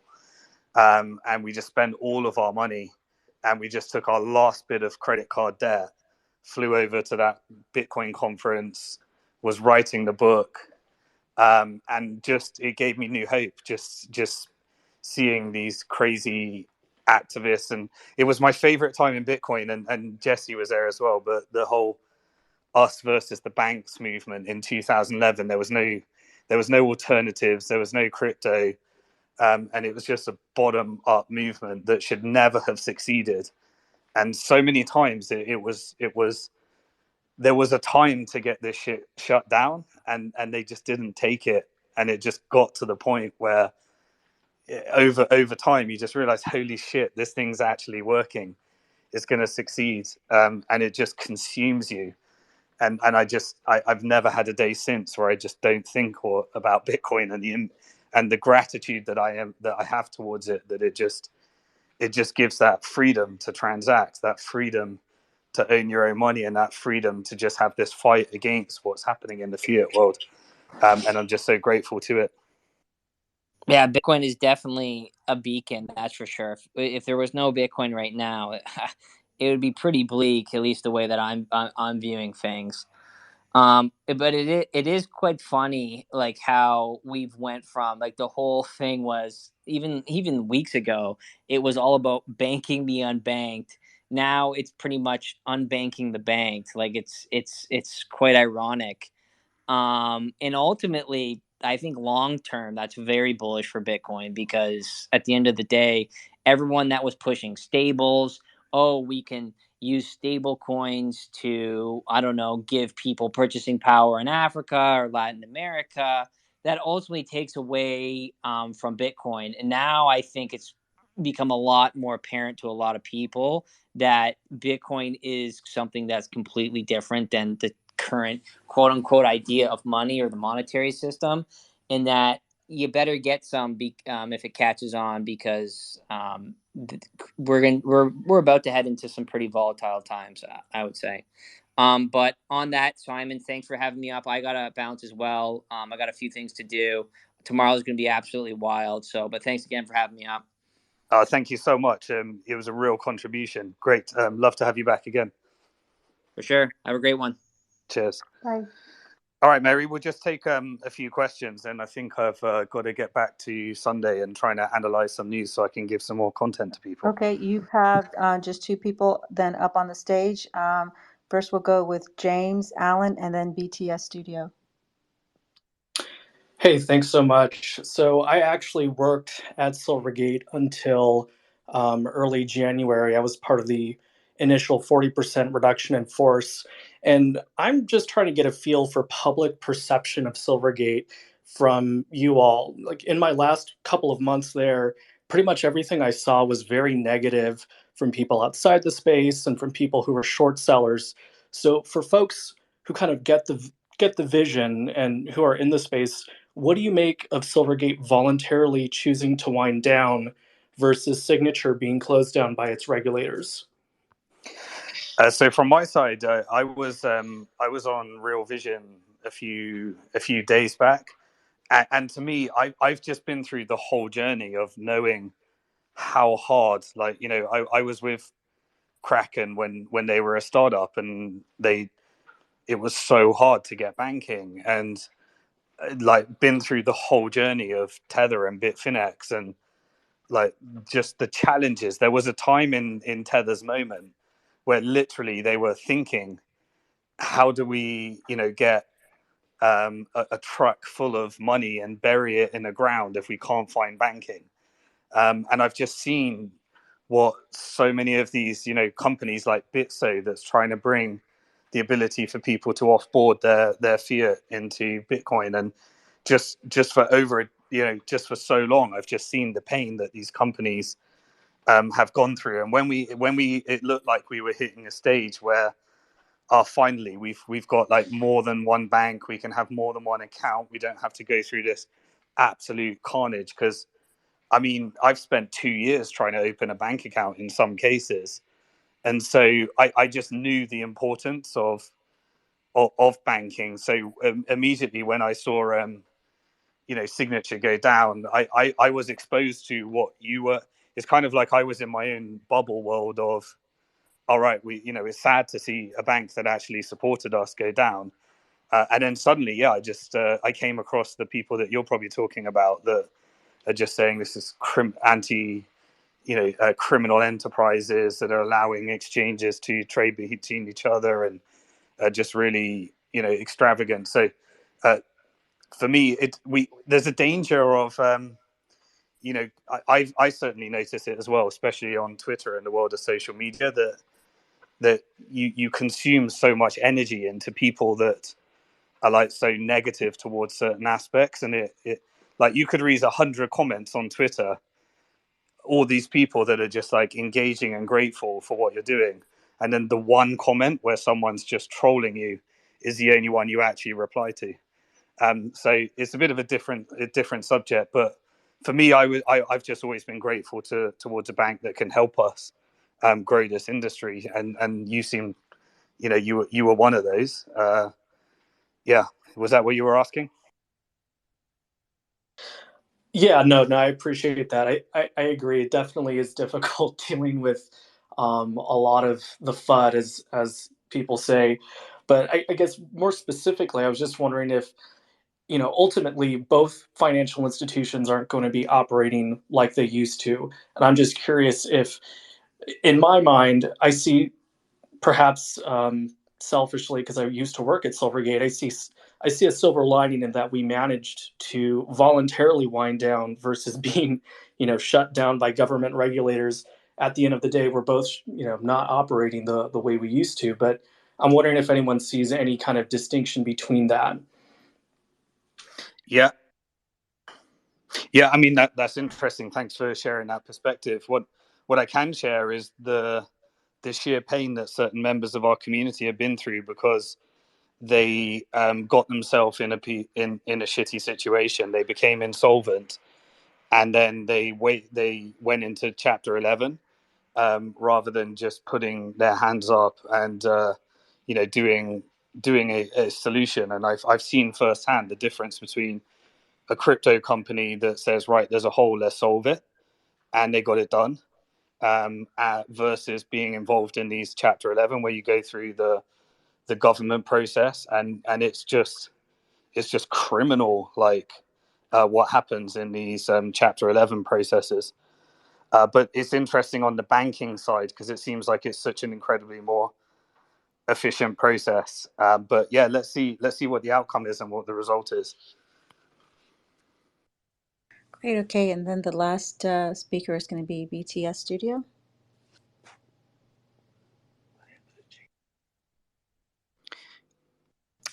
BTS Studio, you want to unmute? Okay.